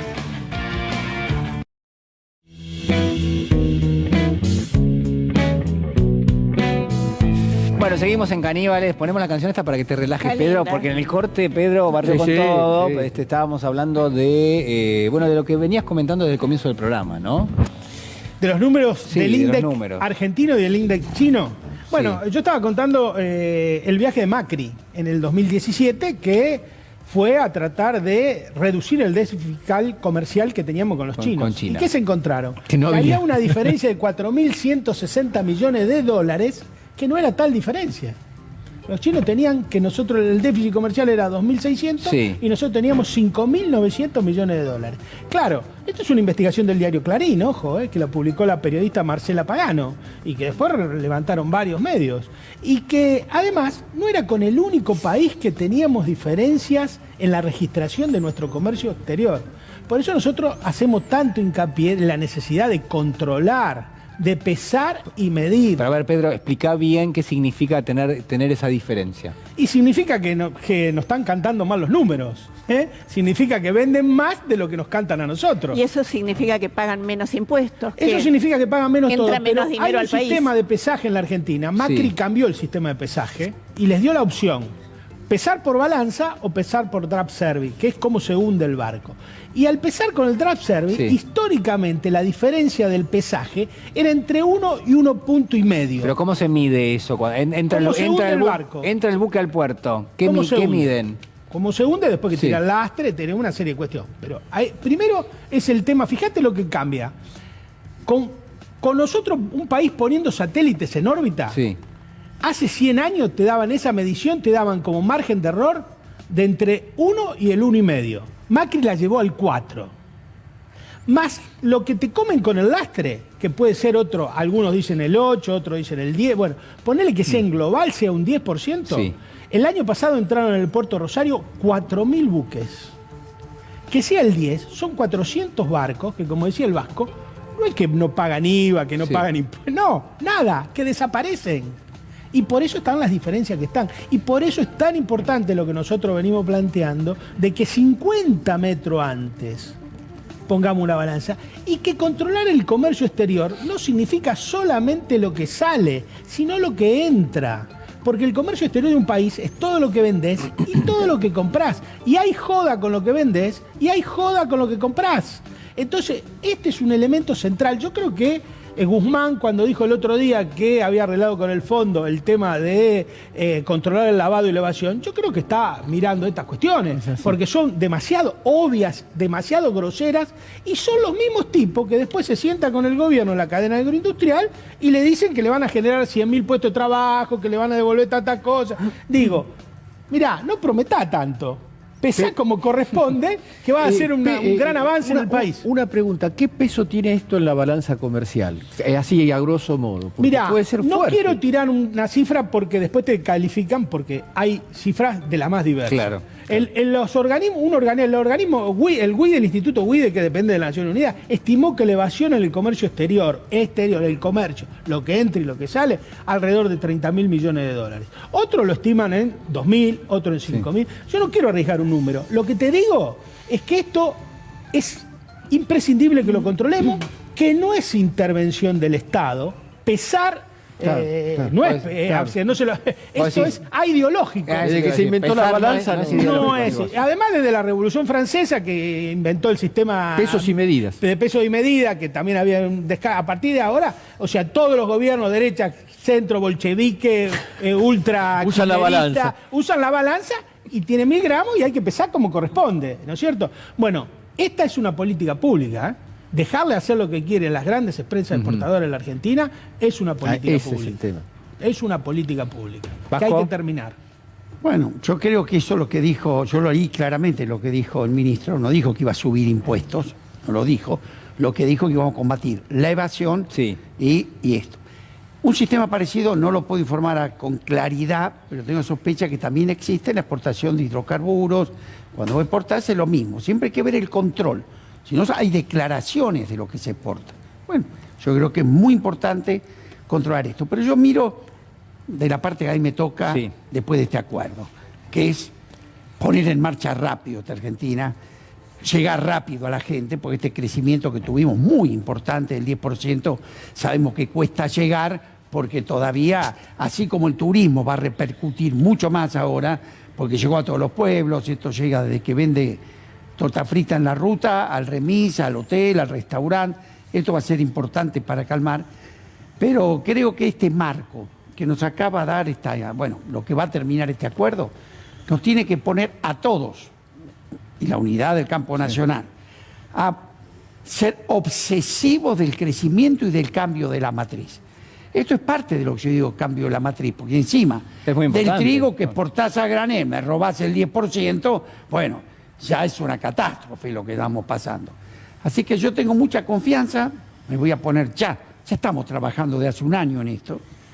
Mi visita con el presidente de la Unión Europea, de ver esa reacción nuestra, de ver cómo desde el interior hacia Buenos Aires se está produciendo de a poco desde desde Armstrong con la maquinaria agrícola, desde el Valle de Río Negro con la fruta. Hoy tenemos que concentrarnos, que otros también trabajen sobre esto, que nosotros, los que estamos en el tema, en mi caso, Sí. que es el financiar la producción, el Ministerio de la Producción, que yo creo que esto lo tiene claro, la industria automotriz, que sabemos que siempre fue terriblemente deficitaria en materia de comercio exterior, del balance de los dos. Bueno, antes lo que era un saldo negativo de 8.000, está en 2.000. ¿Por qué? Porque estamos incorporando mucho mayor porcentaje local de producción. Este es el camino que nos tiene que desvelar para que estos años que ganamos no nos encuentre al final con la misma matriz que ahora. Me acuerdo el debate del programa pasado donde se relacionaba, digo, para introducir el elemento de lo político y la política que nos gusta siempre discutir, que Pedro decía, bueno, hay que mejorarle la calidad de vida a millones de argentinos porque eso indefectiblemente va a significar un respaldo a este gobierno y políticamente le va a dar chances. Con el Fondo Monetario y con este acuerdo ahora, ¿es más fácil o es más difícil llevar adelante eso? Yo creo que es mucho más difícil. Yo creo que acá hay una cuestión que a mí un interrogante que me queda. Sí. Este año tenemos... Ayer todo el mundo decía un punto. Llamé a mi amiga y ex vecina Julia Estrada y le pregunté, ¿cuánto es un punto en el PBI? ¿Cuánto es un punto en plata? El PBI argentino son 450.000 millones de dólares, un punto son 4.500 millones de dólares. Nosotros para el 2023, que yo soy un obsesivo del tema electoral, creo que es clave para los movimientos nacionales y populares. 2023, tenemos que achicar 10.000 palos verdes. Y además vamos a dejar de emitir, tenemos que dejar de emitir porque solamente nos comprometemos a emitir el 1.9 en el 2023. O sea, vamos a dejar de emitir para financiar. Tenés que bajar, y vamos a bajar 10.000 palos verdes. Ese crecimiento que plantea el Vasco tiene que ser muy fuerte. Bueno, a eso te hablo. Ojo que esta medida de ir achicando el déficit que viene haciendo Guzmán ya nos hizo perder 4 millones de votos. Guzmán lleva 4 millones de votos para atrás. Digo, No, no es Guzmán. Bueno, digo, es una metáfora. Pero a ver, ponele. pero eso tenemos esa que política, el gobierno si no dice hay que no hay crecimiento, ajuste. A ver, si vos sacás la foto de hoy, que es lo que siempre hace la ortodoxia, bueno, la proyectás, no hay número que te cierre. Acá lo tenemos que poner, por eso ya desde mañana, a proyectar el crecimiento y sobre qué sectores. Está todo mal hecho. Yo te digo, la minería, exportamos el 10% de Chile. La pesca, te están robando un caladero entero. Estamos exportando por 2.000 millones cuando tenía que estar en 8. Hoy la industria del conocimiento, yo creo que una ley que ya tiene que volver un 20% arriba. La cadena agroindustrial. Pero Vasco tiene que, a ver, pero eso también tiene que permear en que la gente viva mejor. Y que va a seguir creciendo. Pero venís del año pasado de crecimos un 10 Vasco y no vive mejor la gente. Crecimos un 10 y las jubilaciones son 29 lucas. Pero seguís exportando el 85% del trigo a granel. Yo quiero que le hagamos pasta y galletita. Ahí vamos a meter la gente. No, estamos de acuerdo con eso, pero yo te digo una cosa. Este año batimos el récord de exportación histórico de la República Argentina y las jubilaciones son de 29.000 palos, de 29.000 pesos. Muy bien. ¿Qué hacemos entonces? Crecemos menos. Yo creo que hay que seguir profundizando ese camino, pero con el agregado de valor. Yo cuando hablo no digo crecer, cambiar la matriz productiva. Sí, eso vos es muy podés importante. crecer expulsando empleo. Vos podés crecer aumentando la pobreza. Sí, eso es muy También importante. Cambiar la matriz productiva, Carlos, yo creo que es clave. El problema es con quién lo haces. Y ahí nos tienen que encontrar unidos. Ese es el campo nacional. Ahí tenemos que estar Pero, unidos. Vasco, el problema es con quién lo haces. Si lo haces con Cargill, tiene un resultado. Si lo haces con las pymes esas que llevaste vos, tiene otro. ¿Está claro? Yo creo que el gobierno eso no lo ha entendido. Porque cuando manda esa ley que manda de la cadena agroindustrial es porque no entendió este problema. Mirá, está leyendo mal. Mirá, está leyendo yo sé mal algunas cuestiones y me que parece en que el hay que proyecto que marcársela. nosotros pensamos, un Cargill no puede ser nuestro amigo, porque su negocio, ¿cuál es? Y lo felicito, cargar los cereales en el puerto, tradearlo en el mundo. Cada loco como nosotros que le quiere bajar el grano de maíz para producir leche, para producir carne, y no te va a aplaudir. Entonces va a hacer todo lo que pueda para decir que somos buscar una alianza con las pymes esas que trabajás vos. Ahí está, no con la cadena agroindustrial. Quiero escucharlo a Carlos Rosanqui. A ver, Carlos. Me produce sentimientos encontrados. Por un lado, me alegra y me da mucha sensación de bienestar el optimismo de Mendiguren, que comparto, y es buenísimo ese crecimiento. Y paralelamente una tristeza muy grande porque una parte de ese crecimiento vaya a la mano del fondo que prestó un dinero de manera irregular. Entonces, eso es lo que tenemos que ir discutiendo, poniendo sobre la mesa las dos cosas. Creo que tiene razón en el crecimiento, pero tenemos que ver qué hacemos con el crecimiento. Edgardo.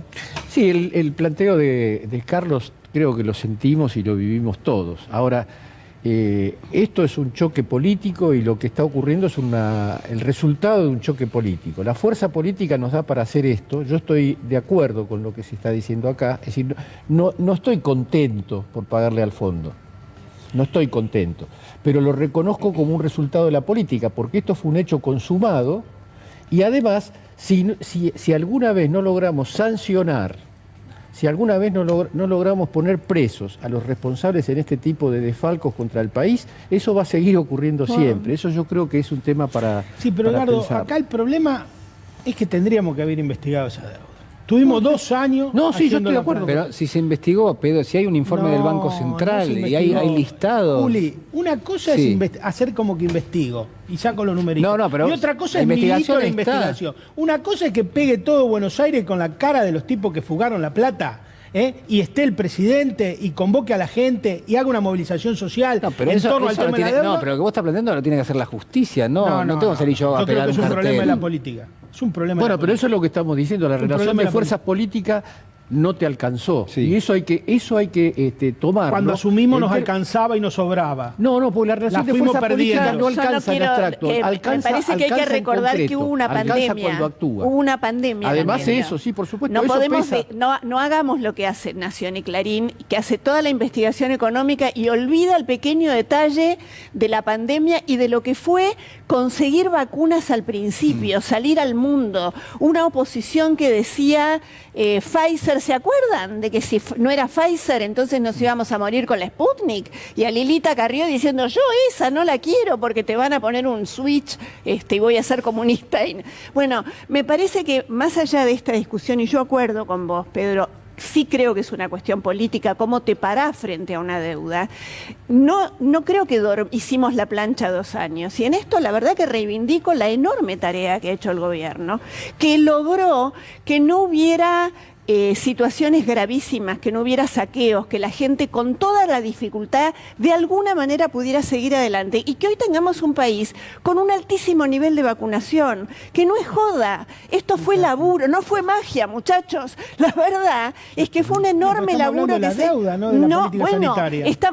Pero no repartamos las esquirlas, quiero tomar lo que dijo Natalia, no son esquirlas, Pedro, es una unidad y un gobierno que tuvo que atender a esta cuestión, la deuda, la vacunación, una oposición venenosa, sangrienta desde el primer momento, una ley de medios inexistente con medios que construyeron sentidos realmente muy, muy terribles, muy terribles. Entonces, en ese contexto, la decisión de Alberto, no lo conozco a Alberto, no sé qué es lo que piensa, pero supongo que siempre su decisión fue pagar.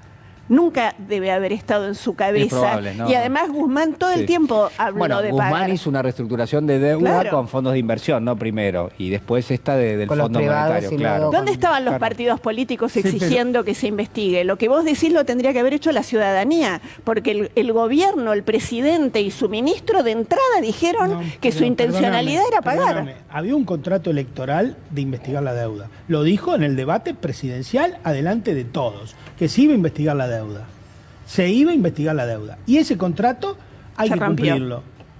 Hay que investigar la deuda y hay que castigar a los responsables. Pandemia, por supuesto, se podrían haber hecho otra cosa. Digo, hay un montón de cosas que se podrían haber hecho y uno la toma en cuenta la pandemia y valora que ha tenido una política sanitaria muy buena. En el tema de la deuda y en el tema de la justicia. No. Bueno, entonces, digo, si porque vacunamos, no reformamos el Poder Judicial y no investigamos la deuda, estamos en el Poder Judicial no lo reformás porque no tenés número en el Congreso. Porque cuando hablamos de relaciones de fuerza política, hay toda una corriente que dice que las relaciones de fuerza política se resuelven con voluntad. Bueno, yo no creo eso. Yo creo que la dijo Natalia. La gente en la calle hubiera resuelto muchas cosas. Bueno, pero para eso tenés que tener una potencia de convocatoria que no tenés. Este gobierno no tiene. Si esperamos el número, sonamos. No hay reforma posible. No, está bien. Nos quedan 2 minutos. Vamos a tratar de hacer un pequeño cierre. Carlos, vos. José San Martín, año 1821, referido al Perú, esto lo trae Eduardo Barcesat, dijo en síntesis que las deudas odiosas no se tienen que pagar. Hay una parte legal y otra que no. La que no se paga.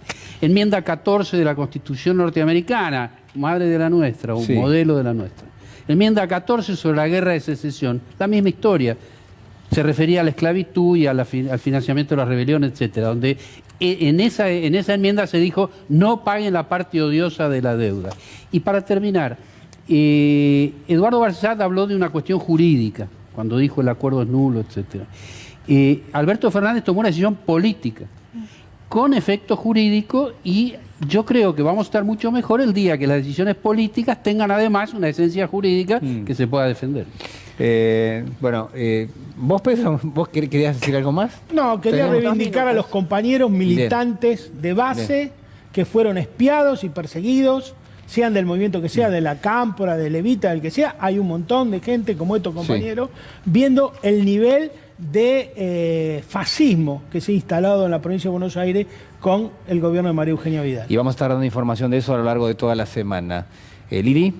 No, estaba pensando en que con Carlos estuvimos viendo una situación que a mí me parece muy interesante, porque mi tema es justamente el 1F, es la justicia, es la cantidad de mujeres víctimas de violencia, sobre todo cuando se trata de poderosos. Esta semana hablamos de Mera Alba, ¿no? Un ligado a Mera Figueroa y la situación terrible por la que tuvo que pasar su exmujer. Hablamos permanentemente del doctor Pablo Ghisoni, de Andrea Vázquez, del doctor Damián Lulio, de Caram, de Altieri, bueno, de todos esos jueces que tienen nombre y apellido y gozan de la más absoluta impunidad. Voy a estar el 1F en la marcha para terminar con esta impunidad definitivamente. Carlos. Sí, yo quería agregar nada más que ayer hemos pedido a la Cámara de Diputados el juicio político de 3 miembros de la Corte Suprema.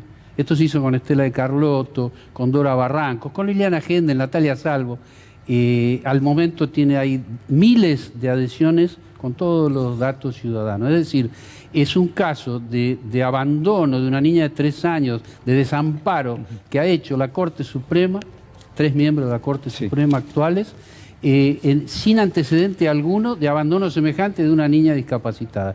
Desconozco las razones, la historia las dará, pero tengan en cuenta que la Corte por primera vez ha dejado desamparada y en serio riesgo a una niñita de 3 años. Bueno, para reflexionar, nos quedamos sin tiempo. Les pido disculpas porque obviamente este tema daba para mucho más. Volveremos a tratarlo, por supuesto, como nuestra costumbre, cada uno de los domingos que nos toque. Y la movilización. Eso, Julián. El 1F. Medio segundo, que los esperamos a todos y a todas, no para partidizar absolutamente nada, sino para pedir un poder judicial que falle conforme a la Constitución y no según y alineados a los designios del poder real.